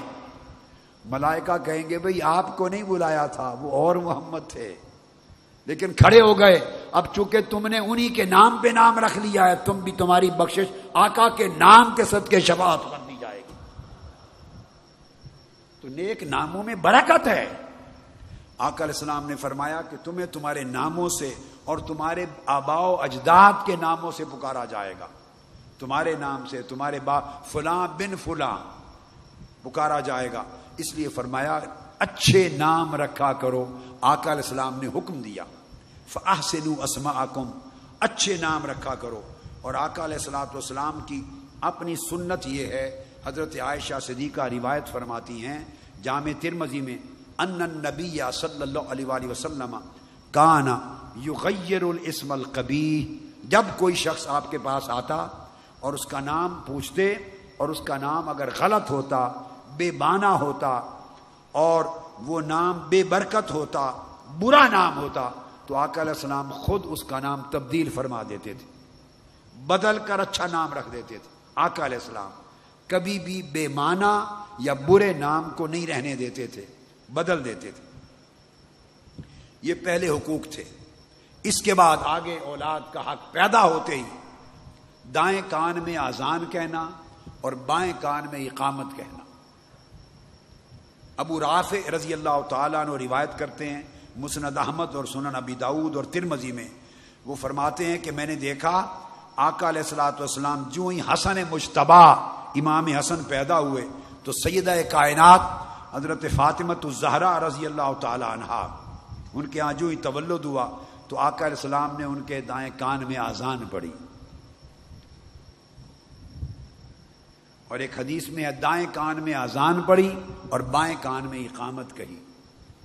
اور آقا علیہ السلام نے فرمایا اس طرح کہ جس بچے کے پیدا ہوتے ہی دائیں کان میں اذان اور بائیں کان میں اقامت پڑھی جائے تکبیر، فرمایا سبیان کی مرض اس بچے کو نہیں ہوگی، وہ سبیان کی مرض سے بچہ رہے گا.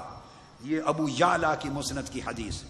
اس کے بعد اولاد کا اگلا حق آقا علیہ السلام نے فرمایا یقول مع الغلام عقیقۃ فاحرقوا عنہ دما وامیتوا عنہ الاذى. فرمایا بیٹا ہو یا بیٹی جب بچہ پیدا ہو اس کا عقیقہ کیا کرو. آقا علیہ السلام نے حکم دیا ہے.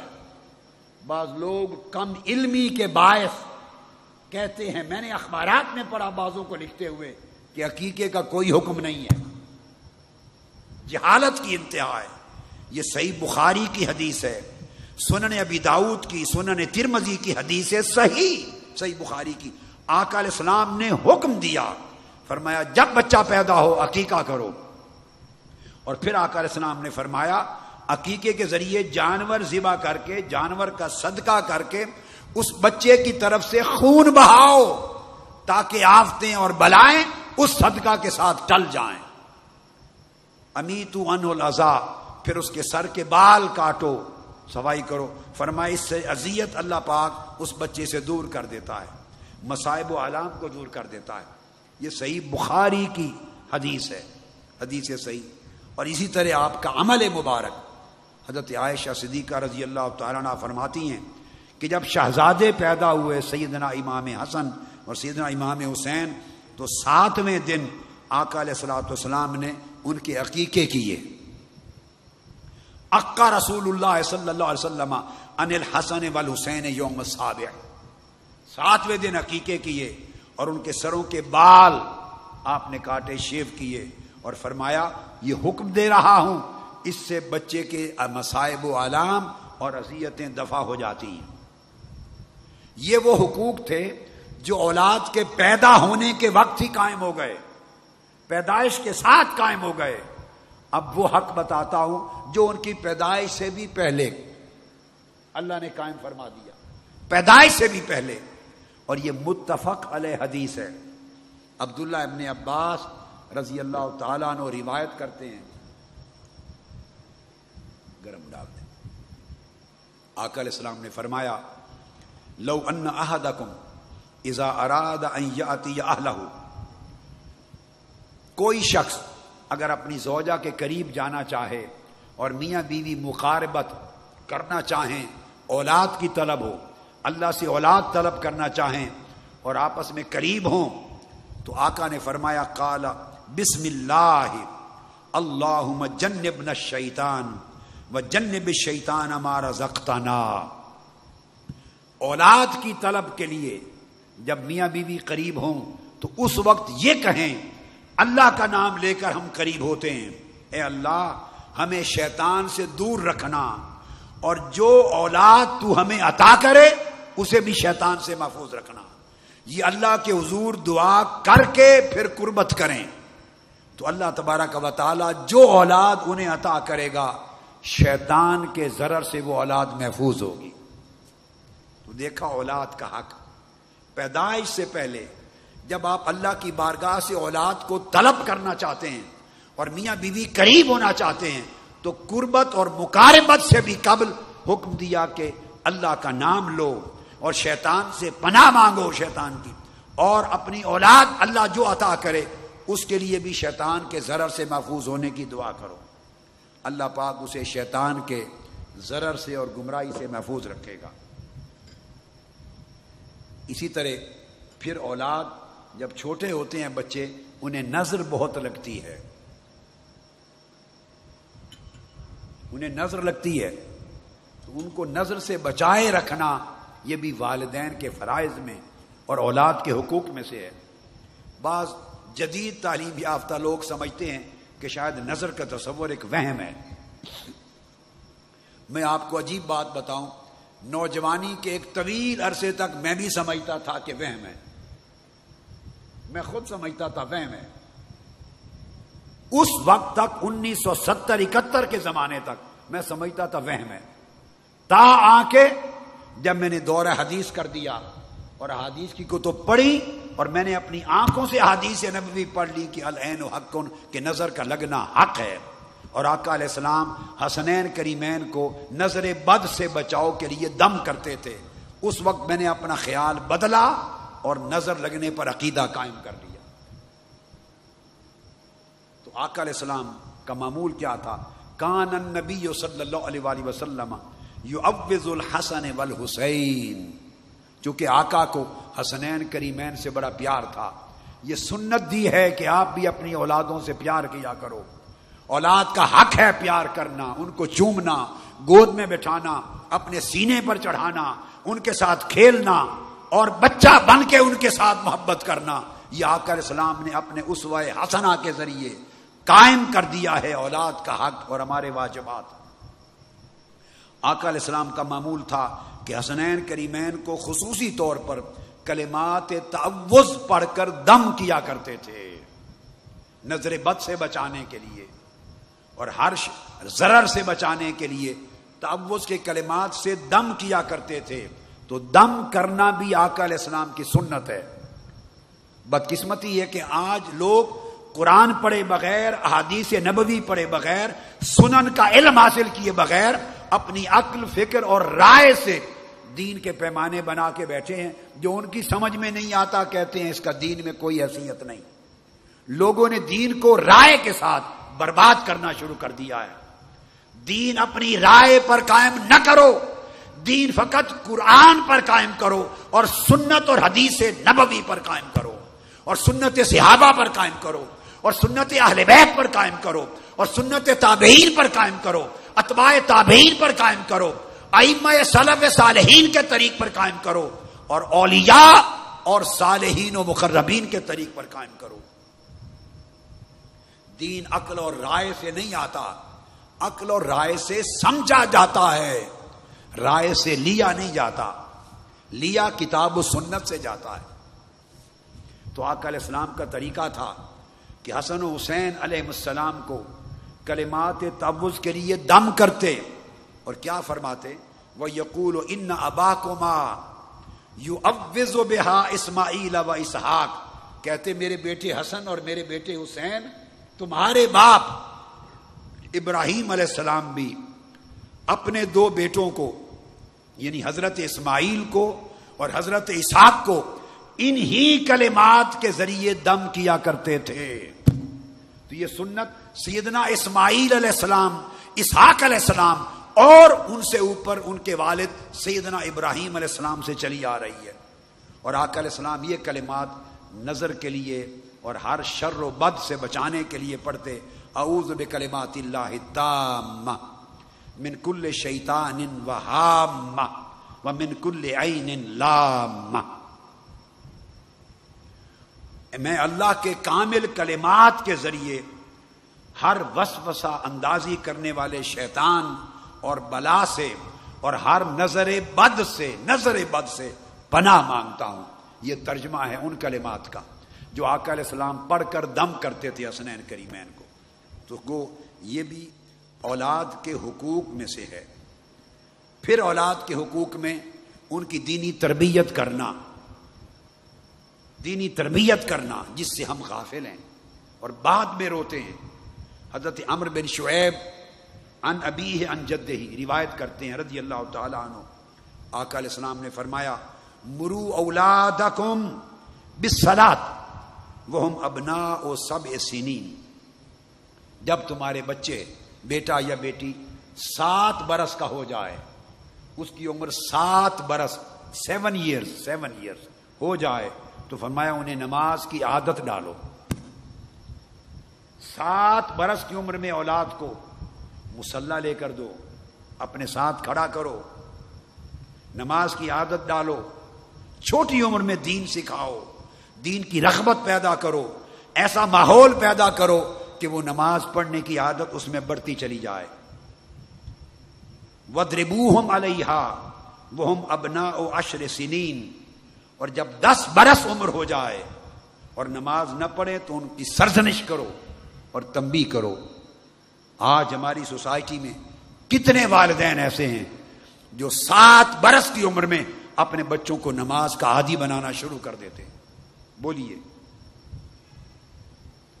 ایسا لاڈ پیار جس میں دین بھی نہیں ہے، اخلاق بھی نہیں ہے، تعلیم بھی نہیں، تربیت بھی نہیں، اس سے بچہ بگڑتا ہے. لاڈ کرو، پیار کرو. آقا علیہ السلام سے بڑھ کر اولاد اور حسنین کریمین سے بڑھ کر کس نے لاڈ اور پیار کرنا ہے؟ جنہیں کندھوں پر بٹھا کر میرے آقا سواری دیتے اور گلی میں لے جاتے، سجدے میں جاتے تو حسنین کریمین کندھوں پر چڑھ جاتے، اور جب تک حسنین شہزادے اترتے نہ تھے آقا سجدہ لمبا کر دیتے. کبھی نفلی نماز میں چڑھ جاتے تو حضور اٹھتے ہوئے انہیں اٹھا کے نیچے بٹھا دیتے، سجدے میں جاتے ہوئے پھر اپنے اوپر بٹھا لیتے. کبھی کمبل میں چھپا کے اپنے سینے سے لپٹاتے، کبھی وہ بول پیشاب کر دیتے تو حضور لوگوں کو منع کرتے کہ روکو نہیں، بعد میں پانی بہا دیتے، ان کی زبان میں اپنی زبان دیتے. باہر گلی میں جاتے، حسنین کھیل رہے ہیں تو ان کے ساتھ آقا دوڑتے کھیلتے. ارے آقا علیہ السلام سے بڑھ کر اولاد سے، پوتوں سے، نواسوں سے محبت اور پیار نواسیوں اور پوتیوں سے کون کرے گا؟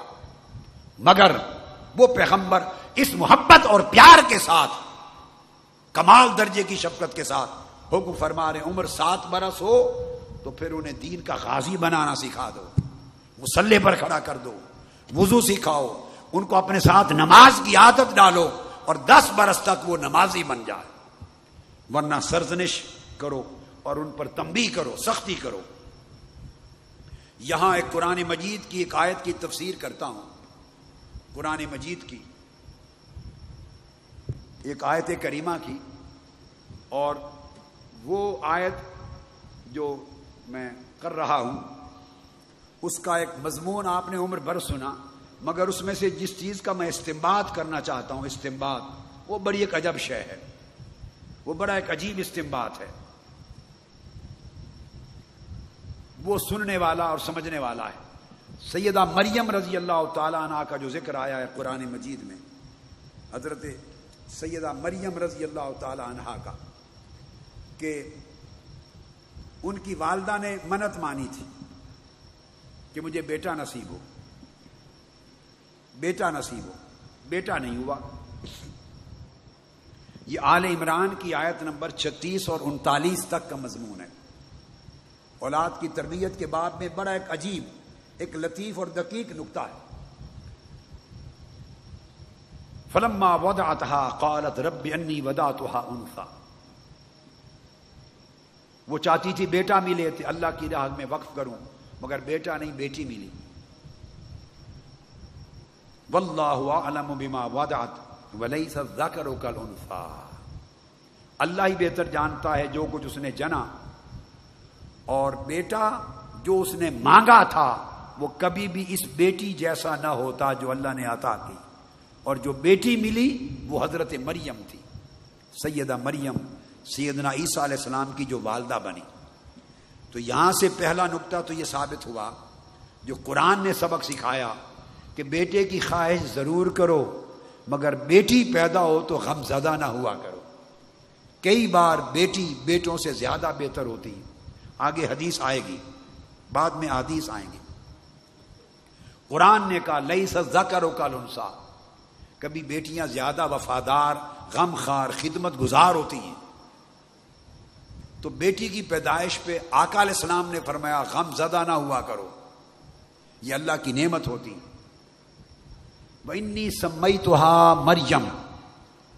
اور پھر آگے ارشاد فرمایا کہ میں باری تعالیٰ اپنی اس بیٹی کا نام مریم رکھتی ہوں. وہ جو پہلا نقطہ سمجھایا کہ با برکت با معنی نام رکھیں، یہ قرآن سے سبق ملا. مریم کا معنی ہے عبادت گزار. مریم کا کیا معنی ہے؟ عبادت گزار.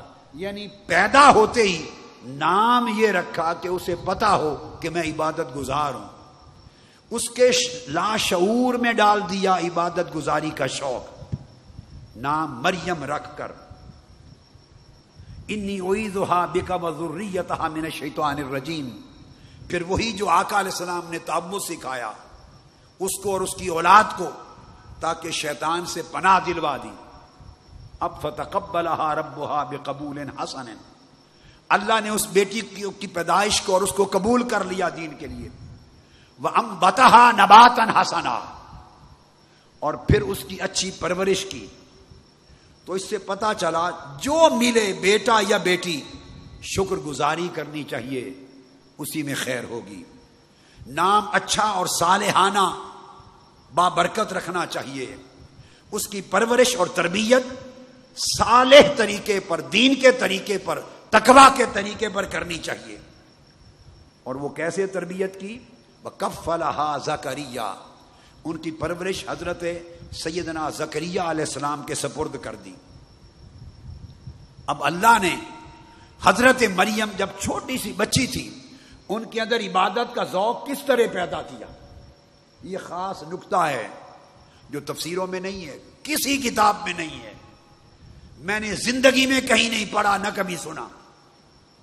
نہ کہیں پڑھا نہ کبھی سنا. وہ آپ کو بتا رہا ہوں پہلی بار کہ اللہ رب العزت نے ایک سنت ہمیں دی کہ چھوٹی عمر میں بچیوں کو جو آقا نے فرمایا چھوٹی عمر میں نماز کی عادت ڈالو, عبادت کی عادت ڈالو, دیندار بناؤ. اس کے لیے اللہ رب العزت نے کیا طریقہ سکھایا. وہ چھوٹی سی معصوم بچی تھی, حضرت زکریا کے حجرے میں رہنے لگی. وہ تربیت اور پرورش فرماتے تھے. دروازہ بند کر کے چلے جاتے تو بچی پہ وحشت ہو سکتی ہے نا, گھبراہٹ آ سکتی ہے, اور وہ اس ماحول سے تنگ آ کے بھاگ سکتی ہے. اللہ نے کیا کیا؟ کلما دخل علیہا زکریا المحراب وجد عندہا رزقا. اللہ پاک کیا کرتے, جب حضرت زکریا چلے جاتے دروازہ بند کر کے تو بے موسم طرح طرح کے پھل وہ معصوم بچی سیدہ مریم کے پاس اللہ بھیج دیتا. مقصد کیا ہے؟ عبادت گزار بنانا, عبادت کا ذوق, تہجد کا ذوق, نفلوں کا ذوق, اللہ اللہ کرنے کا ذوق, تقوی کا ذوق, پرہیزگاری کا ذوق, اللہ کے عشق کا ذوق, تاکہ اس ماحول سے گھبراہٹ نہ ہو. تو طریقہ کیا اپنایا؟ اب چھوٹے بچے ان کا ایک طبیعت ہوتی ہے تو طرح طرح کے پھل جمع کر دیے. بچوں کو شوق ہوتا ہے نا, کبھی یہ کھانا, کبھی یہ کھانا, کبھی یہ کھانا, تاکہ مریم مصلی سے محبت کرنے لگے. ارد گرد طرح طرح کے پھل رکھ دیے, اس کے شعور میں ڈال دیا کہ عبادت کریں تو پھل ملتے ہیں, مصلی پر عبادت کریں تو پھل ملتے ہیں. وہ زمانہ چاکلیٹ کا زمانہ نہیں تھا, ٹافیز کا زمانہ نہیں تھا, بسکٹس کا زمانہ نہیں تھا. اگر چاکلیٹ, آج کل کے بچے چاکلیٹ پسند کرتے ہیں, ٹافیز پسند کرتے ہیں, بسکٹ پسند کرتے ہیں, طرح طرح کی کوکیز پسند کرتے ہیں, بچوں کا طرح طرح کے جوس پسند کرتے ہیں. اگر یہ چیزیں اس دور میں ہوتی تو اللہ سیدہ مریم کے لیے چاکلیٹ رکھوا دیتا, کوکیز رکھوا دیتا, بسکٹ کے ڈبے رکھوا دیتا. جو جو سیدہ مریم کو پسند ہوتا اس کا ڈھیر لگوا دیتا, تاکہ ایک بچپن کی عمر ہے, ایک فطری تقاضا ہے, ایک طبی رجحان ہے. اگر ہر کھانے پینے کی ذوق کی چیز جو بچہ چاہتا ہے اسے ملے, دستیاب ہو ایک حجرے میں اور مصلی کے ساتھ ملے, تو اس کے ذہن میں آ جاتا ہے بھائی عبادت کرنے سے تو یہ ملتا ہے. لہذا اس ذوق اور شوق میں بچہ عبادت کی طرف لگا رہتا ہے. جب عمر بڑھ جاتی ہے تو پھر خود بخود سمجھ جاتا ہے بھئی یہ پھل, یہ پھول, یہ چاکلیٹ یہ مجھے عبادت پہ لگانے کے لیے تھے, یہ عبادت کا حصہ نہیں ہے. یہی سنت حضرت بابا فرید الدین گنج شکر کی والدہ پوری کرتی تھی. چھوٹے سے بچے تھے, فرماتے تھے کہ فرید الدین نماز پڑھا کرو. مسعود, اماں کیا ملتا ہے نماز پڑھنے سے؟ بہت چھوٹی عمر میں بچہ سوال کرتا ہے نا. ہم بھی, چھوٹا بیٹا ہے احمد, شیخ احمد, چھوٹی عمر میں اس کو لگایا اللہ کا شکر ہے چھوٹی سی عمر ہمارے ساتھ پنجگانہ نماز پڑھتا ہے، گھر میں بھی، یہ نہیں کہ صرف اعتکاف میں، گھر میں بھی پنجگانہ نماز پڑھتا ہے۔ ایک دن میں نے اسے کہا، دیر ہو رہی تھی کہ احمد آپ سوئی نہیں، صبح اسکول جانا ہے بیٹے سو جاؤ، تو مجھے کہنے لگا ابو جی ابھی عشاء کا وقت نہیں ہوا، میں انتظار کر رہا ہوں نماز کے وقت کا، عشاء پڑھ کے پھر لیٹ جاؤں گا۔ یہ عمر ہے، یہ والدین کا فرض ہے اس عمر میں بچے کو مصلی سے پیار سکھانا، نماز کا ذوق پیدا کرنا۔ تو حضرت بابا فرید الدین گنج شکر سے پوچھا، آپ نے پوچھا امی جان نماز سے کیا ملتا ہے؟ انہوں نے فرما دیا شکر ملتی ہے۔ شکر کا شوق تھا انہیں، شکر کا شوق تھا، تو اب وہ تو شوق، اچھا شکر ملتی ہے تو میں تو ہر روز بڑھوں گا۔ تو کیا ان کو وضو کے لیے بھیجتی تو وضو کے پیچھے ان کے مصلی کے نیچے شکر رکھ دیتی، ایک پوڑیا، جو ہی وہ سلام تیزی سے پھیرتے اور مصلی اٹھاتے، وہ تو شکر کے لیے پڑھتے، معصوم بچہ تھا نا کہ شکر ملے گی، تو مصلی اٹھاتے تو شکر ملتی۔ اور اس طرح عرصہ گزر گیا، ایک روز وہ وضو کر کے آئے، مصلی پہ بیٹھ گئے، ماں کو شکر رکھنا یاد نہ رہی، اللہ کے حضور سجدے میں گر گئی کہ مولا میرا تو پردہ اٹھ جائے گا، بچے کا دل دکھ جائے گا، ٹوٹ جائے گا، وہ سمجھے گا اس کا مطلب ہے یہ شکر مجھے اللہ نہیں دیتا، یہ میری ماں بندوبست کر کی تھی تو پردہ رکھ لے۔ نماز پڑھی، سلام پھیرا، مصلی اٹھایا تو شکر کا ڈھیر پڑا تھا، رب نے شکر رکھ دی، وہ گنجے شکر ہو گئے، شکر کا خزانہ رکھ دیا اللہ پاک نے، ایسا خزانہ رکھا کہ عمر بھر معرفت کی شکر بانٹتے رہے، معرفت کی شکر بانٹتے رہے۔ یہ گنج شکر کی وجہ تسمیہ کہ کئی اسباب میں سے ایک یہ سبب کتابوں میں آیا ہے، کئی اسباب ہیں، اس میں سے وہ ایک سبب میں نے لے لیا جو ہمارے موضوع کے ساتھ مناسبت رکھتا تھا، صحت روایت کے تحت کے مطابق۔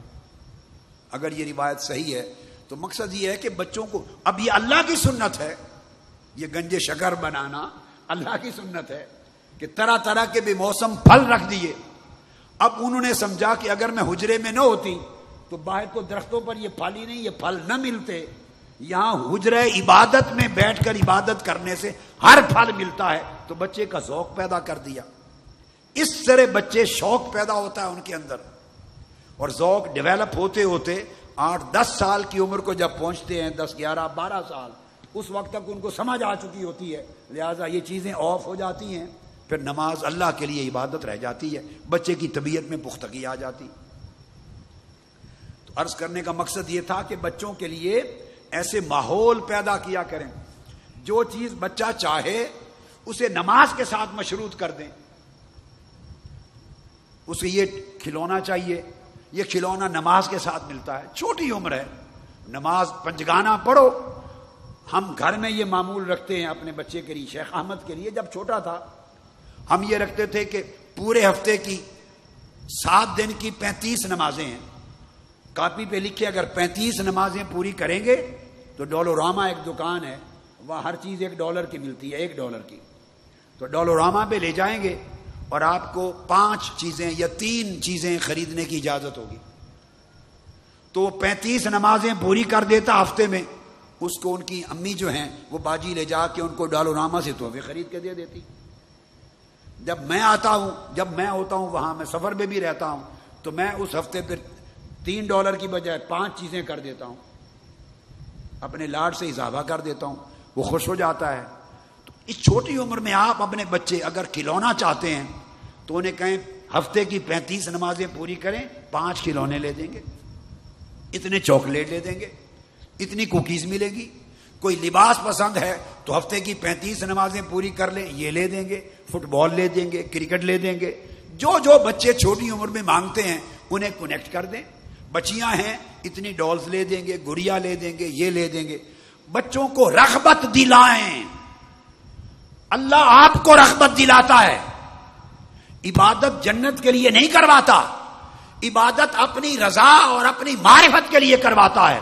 مگر سارا قرآن پڑھیں، عبادت گزاروں کے لیے کبھی باغات بتاتا ہے، کبھی چشمے بتاتا ہے، کبھی حورے سکھ بتاتا ہے آپ کو، کبھی خلبان بتاتا ہے، کبھی محلات بتاتا ہے، کبھی محلات کے نیچے بہتے ہوئے دریا بتاتا ہے، کبھی تکیے بتاتا ہے۔ ہر رات تراویح میں آپ سنتے تھے تکیوں پر بیٹھے ہوں گے، مخملی قالین ہوں گے، چشمے ہوں گے، خوبصورت باغ ہوں گے، جو چاہیں گے پھل مل جائے گا. وہی باتیں نہیں ہیں جو بچے چاہتے ہیں. بولیے، جس پھل کی خواہش کریں گے درخت خود جھک جائے گا، مل جائے گا، اور ہوگا بھی ایسے. یہ ساری باتیں قرآن میں اللہ کیوں کرتا ہے؟ اس لیے کہ جو ان چیزوں سے راغب ہوتے ہیں بھلے انہی چیزوں کا سن کر ہی وہ میری طرف آ جائیں، وہ نماز پڑھنے والے بن جائیں، وہ متقی بن جائیں، پرہیزگار بن جائیں. جو حور و قصور کے لیے آتے ہیں فرمایا معاف کر دیا، حور و قصور ہی صحیح، نماز قبول ہے مگر اسی وجہ سے نمازی تو بنو، سجدہ ریز تو ہو جاؤ. محلات کے لیے صحیح، جنات کے لیے صحیح، باغات کے لیے صحیح، حور و غلمان کے لیے صحیح، 70 حوروں کے لیے صحیح، چشموں کے لیے صحیح. جو بھی دھیان کرو اللہ فرماتا ہے میں نماز قبول کروں گا، اپنی عبادت کرو تو صحیح. یہ سب کچھ دکھاتا ہے، سب کچھ. اور کئی لوگ اس کی بجائے ڈرنے سے کام کرتے ہیں. تو ڈرنے والوں کے لیے جگہ جگہ دوزخ سناتا ہے، پیپ سناتا ہے، عذاب سناتا ہے، کوڑے سناتا ہے، اور اژدہا سناتا ہے، اور جلد کا اتر جانا سناتا ہے. تو دیکھو نا، ڈر کے طریقے بھی اپنائے رب نے اور رغبت کے طریقے بھی اپنائے. انسانی نفسیات کے مطابق جس جس چیز سے بندہ اللہ کی طرف راغب ہو سکے اللہ نے کوئی طریقہ نہیں چھوڑا، کوئی طریقہ نہیں چھوڑا. اور جن کو جنات رغبت نہیں دیتی، باغات رغبت نہیں دیتے، اور دوزخ کی آگ رغبت نہیں دیتے نماز کی، اور انہیں صرف رب کا مکھڑا چاہیے، ان کو کہہ دیا رضوان من اللہ اکبر، راتوں کو سجدے کرو تم سے راضی ہو جاؤں گا. جنہیں اس سے زائد چاہیے ان کو فرما دیا ولدینا مزید، اس سے بھی بڑھ کر کچھ ہے، پردہ اٹھا دوں گا، تمہیں اپنا جلوہ کرا دوں گا. جسے جس شے کی طلب ہے وہی بتا دیا ہے. یہ رغبت کے قرآنی طریقے ہیں، الوہی طریقے ہیں. اپنے بچوں پر برتا کریں، استعمال کیا کریں. نیچرل ویز ہیں تاکہ بچوں کے اندر رغبت پیدا ہو دین کی، اور ان کو دین کی محنت کریں، دین کے سکھانے کی محنت کریں. اور یہ ہم سے پوچھا جائے گا قیامت کے دن. تو فرمایا اس عمر میں بچوں کو، اور پھر جب 10 برس کے ہو جائیں دین سکھاؤ، اور 10 برس کے ہو جائیں تو بستر الگ کر دو. پھر وہ بیٹے ہوں یا بیٹیاں یا بہن بھائی اکٹھے نہ سوئیں. 10 برس کی عمر کے بعد ان کے بستر الگ الگ بستروں پر سوئیں. یہ تربیت میں آقا علیہ السلام نے فرمایا. اور سیدنا مولا علی المرتضیٰ رضی اللہ تعالیٰ عنہ روایت کرتے ہیں، آقا نے فرمایا رحم اللہ والدن اعان ولدہ علی برہ بالافضال علیہ. اللہ تعالیٰ اس باپ پر رحمت فرمائے گا، اس باپ پر رحمت فرمائے گا جو اپنی اولاد، بیٹے بیٹیوں، پوتے پوتیوں، نواسے نواسیوں، اپنے چھوٹے بچوں پر اپنے حسن سلوک اور انتہا درجے کی شفقت کے ذریعے ان کی مدد کرے دین پر لانے کی. اتنی شفقت کرے، اتنی محبت دے کہ شفقت اور محبت کے ساتھ ان کی مدد کرے کہ وہ دین کی تربیت پا جائیں، دین کے راستے پر آ جائیں. اور آقا علیہ السلام نے فرمایا، ابو ہریرہ رضی اللہ تعالیٰ عنہ روایت کرتے ہیں، اعینوا اولادکم علی البر، اپنی اولاد کو نیک بننے پر ان کی مدد کرو، ان کی تعلیم و تربیت پر محنت کرو، مدد کرو تاکہ وہ دین پر آ جائیں، نیک اور صالح بن جائیں. فرمایا من شاء استخرج العقوق من ولدہ، جو شخص یہ چاہتا ہے کہ اس کی اولاد نافرمان نہ بنے اور میری اولاد کی زندگی سے نافرمانی، گستاخی، بے دینی نکل جائے، اگر چاہتا ہے کہ میری نافرمان نہ بنے تو پھر بچپن سے ان کی مدد کرے دین کی تربیت کے لحاظ سے. اگر بچپن سے دین سکھا دے گا اور بچپن سے دین کی تربیت کر دے گا تو پھر وہ اولاد نافرمان نہیں بنے گی. آقا علیہ السلام نے فرمایا اولاد کے لیے حسن ادب سکھانے اور حسن تربیت سے بہتر کوئی تحفہ نہیں ہے جو والدین اپنی اولاد کو دے سکے. سب سے بڑا تحفہ اولاد کے لیے یہ ہے کہ انہیں دین سکھایا جائے، انہیں نمازی بنایا جائے، انہیں متقی بنایا جائے، انہیں باادب بنایا جائے، انہیں اچھے اخلاق سکھائے جائیں. انہیں مروت مودت سکھائی جائے، انہیں حیا سکھایا جائے۔ فرمایا حسن ادب سے بہتر کوئی تحفہ نہیں جو ماں باپ اپنی اولاد کو دے سکیں۔ امام احمد نے، امام ترمذی اور بہقی نے روایت کیا۔ اور پھر ایک اور طریقہ، ہم چھوٹے بچوں کی عزت نہیں کرتے، بچے سمجھتے ہیں عزت سے نام نہیں لیتے، یہ بھی ہماری خرابی۔ آقا علیہ السلام نے فرمایا اکرموا، انس ابن مالک رضی اللہ تعالیٰ عنہ راوی ہیں، ابن ماجہ نے روایت کیا، اکرموا اولادکم واحسنوا ادبہم، چھوٹے بچوں کی عزت افزائی کیا کرو، چھوٹے بچوں کی چھوٹی عمر میں عزت افزائی کیا کرو۔ میں آپ کو اپنے گھر کا معمول بتاتا ہوں، 2 سال کی بچی بھی ہو نا بیٹی، جس کو سمجھ آئے، ہم اس کا خالی نام نہیں لیتے، یہ میرے گھر کا معمول ہے، ہم اس کو باجی کہتے ہیں۔ اس چھوٹی عمر میں عزت افزائی، آقا نے فرمایا اکرموا اولادکم، چھوٹے بیٹے پوتے ہو عزت افزائی کیا کرو۔ آقا نے فرمایا چھوٹی عمر کی اولاد کی عزت افزائی کرو، اس طرح انہیں دوسروں کی عزت کرنا آئے گا۔ جب دیکھیں گے نا میرے والدین، باپ دادا، ماں ہمیں عزت افزائی کرتے ہیں، وہ اپنے جیسوں کی عزت کریں گے، دوسروں کی کریں گے۔ عزت افزائی سے اکرام، عزت کرنا آتا ہے۔ اور فرمایا یہی بنیاد ہے، ان کو حسن ادب سکھاؤ تاکہ اس سے ان کے اندر اخلاق پیدا ہوں۔ اور آقا علیہ السلام نے فرمایا اپنے بچوں کو، اولاد کو اچھی تربیت دین کی دو، قیامت کے دن تم سے پوچھا جائے گا کہ تم نے اپنی اولاد کو کتنا ادب سکھایا، کتنا اخلاق سکھایا، کتنا دین ان کی زندگی میں ڈالا، کتنی تربیت کی۔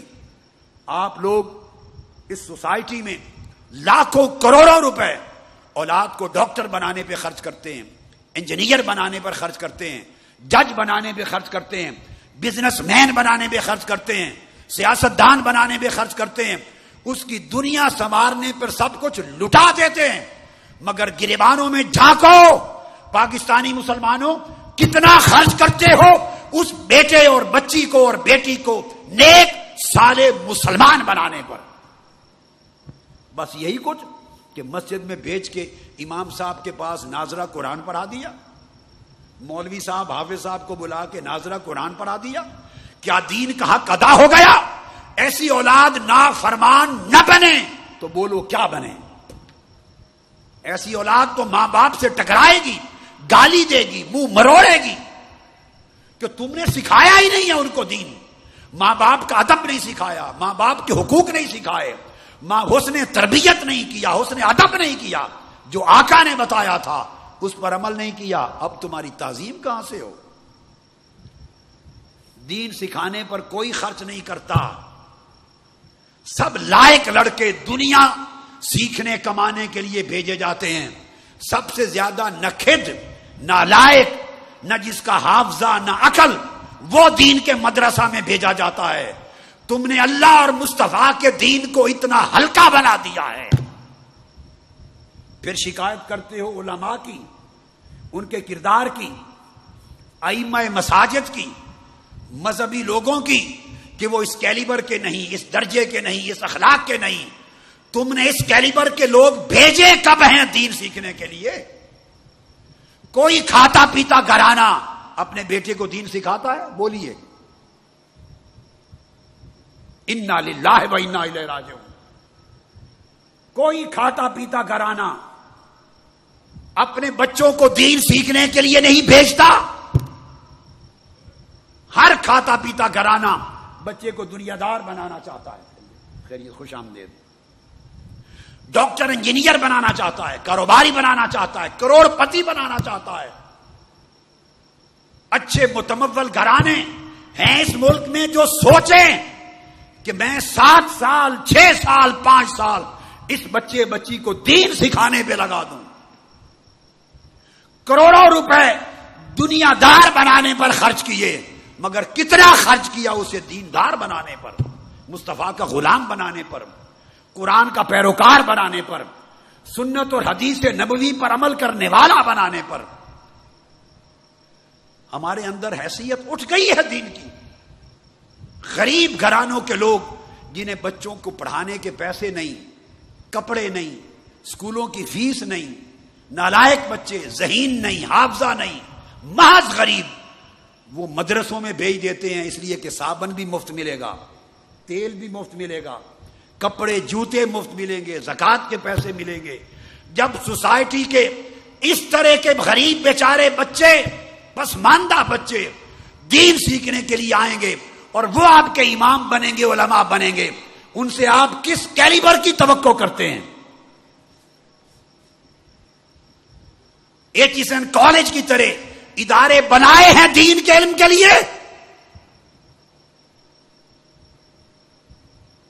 یہ بڑے بڑے اعلیٰ، میں اسکولوں کے نام نہیں لیتا، یہ چینز ہیں مختلف اسکولوں کے جن پہ کروڑوں اربوں روپے لگتے ہیں، مصطفیٰ کے دین کے لیے بنائے ہیں ایسے ادارے؟ اچھی نسل کہاں سے ملے؟ مذہب کی اچھی قیادت کہاں سے ملے؟ اچھے گھرانوں کو ذہین، اچھے لائق بچے بیٹے مصطفیٰ کے دین کے سپرد کرنے ہوں گے، تب وہ دین کے علم بردار ہوں گے، تب دین کی قیادت اچھی آئے گی اور ان سے آپ اچھا توقع کر سکیں گے، اچھے ریسپانس کا، اچھے کردار کا، اچھے بیہیویئر کا، اچھے ڈیلیور کرنے کا۔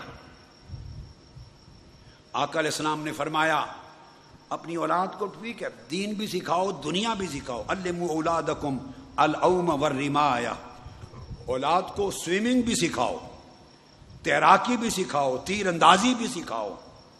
آقا علیہ السلام نے اسکول بنائے مدینہ پاک میں، آقا علیہ السلام اس میں تاریخ بھی پڑھاتے تھے، فن کتابت پڑھاتے تھے، شعر و ادب پڑھاتے تھے، قانون پڑھواتے تھے، ثقافت پڑھواتے تھے۔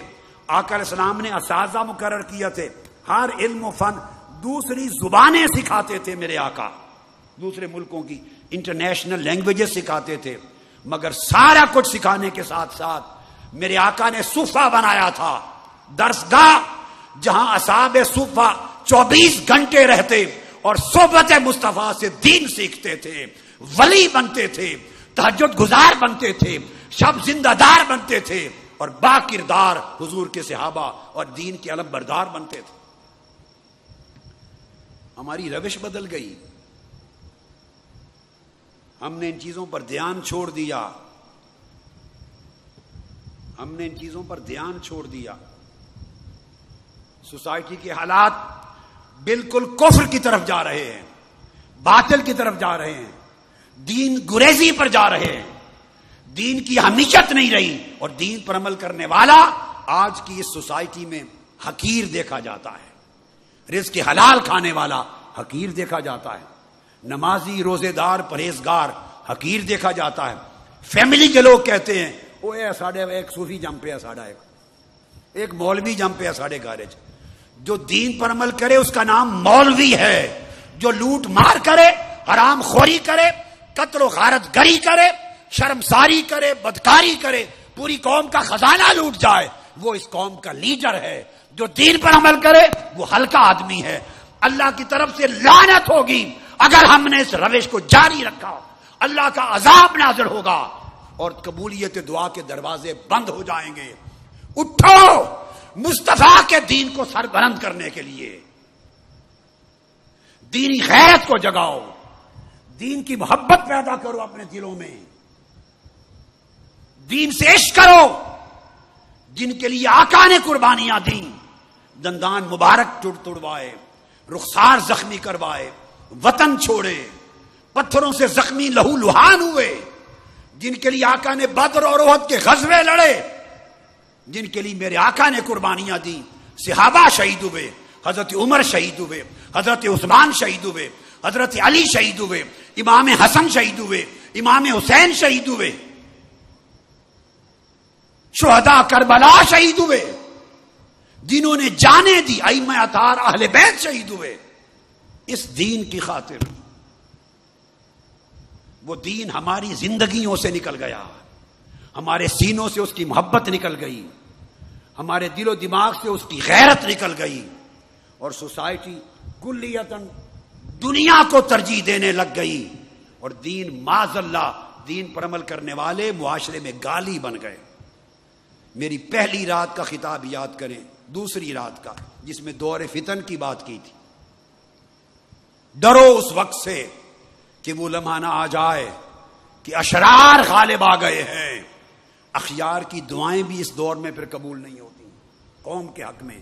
اس وقت سے ڈرو کہ پھر تم اللہ سے دعائیں کرو اور آواز آئے فلا یستجاب لکم، تمہارے لیے اب دعا قبول ہونے کا وقت ختم ہو گیا. ایک ہی راستہ ہے کہ پلٹ جاؤ دین مصطفیٰ کی طرف. اپنی زندگیوں میں دین لاؤ، اپنی زندگیوں میں قرآن لاؤ، اپنی زندگیوں میں سنت مصطفیٰ اور احادیث نبوی کو لاؤ. پیار کرو دین سے، قرآن سے، حضور کی سنت سے، حضور کی سیرت سے. اگر آقا کا عشق ہے تو آقا علیہ السلام کا اسوہ حسنہ زندگی میں لاؤ. اگر آقا علیہ السلام کے سچے غلام ہو تو اٹھنا بیٹھنا چلنا پھرنا کھانا پینا ساری ترجیحات حضور کے اسوہ کے تابع کر دو. وہ زندگی گزارو جس سے حضور خوش ہو اور اللہ خوش ہو. جب آپ دین کے ساتھ مخلص وفادار ہو جائیں گے، اپنی نسلوں کو بھی دین کی تعلیم و تربیت دیں گے اور اپنے گھرانے میں بھی دین کا چراغ روشن کریں گے اور بے حیائی کو گھرانے سے نکالیں گے، گھر کے ماحول سے، اللہ رب العزت کی برکتوں رحمتوں کا نزول ہوگا، اللہ کی مدد و نصرت کا نزول ہوگا اور انشاءاللہ تعالی ہمارے احوال بدلنے لگ جائیں گے. اللہ پاک آپ سب کا 10 دن 10 راتیں اللہ کے حضور معتکف بن کے بیٹھنا قبول کرے اور جب بھی وقت ہوگا انشاءاللہ عید کا چاند نظر آئے تو اللہ پاک آپ کو عام سلامتی عافیت کے ساتھ روانہ کرے اور اس طرح روانہ ہوں کہ آپ اللہ کے دین اور آقا کے دین کے چاند بن کر جائیں اور اندھیروں میں چمکیں اور ہر طرف دین کا اجالا ہو جائے. وما علینا الا البلاغ. والسلام علیکم ورحمۃ اللہ.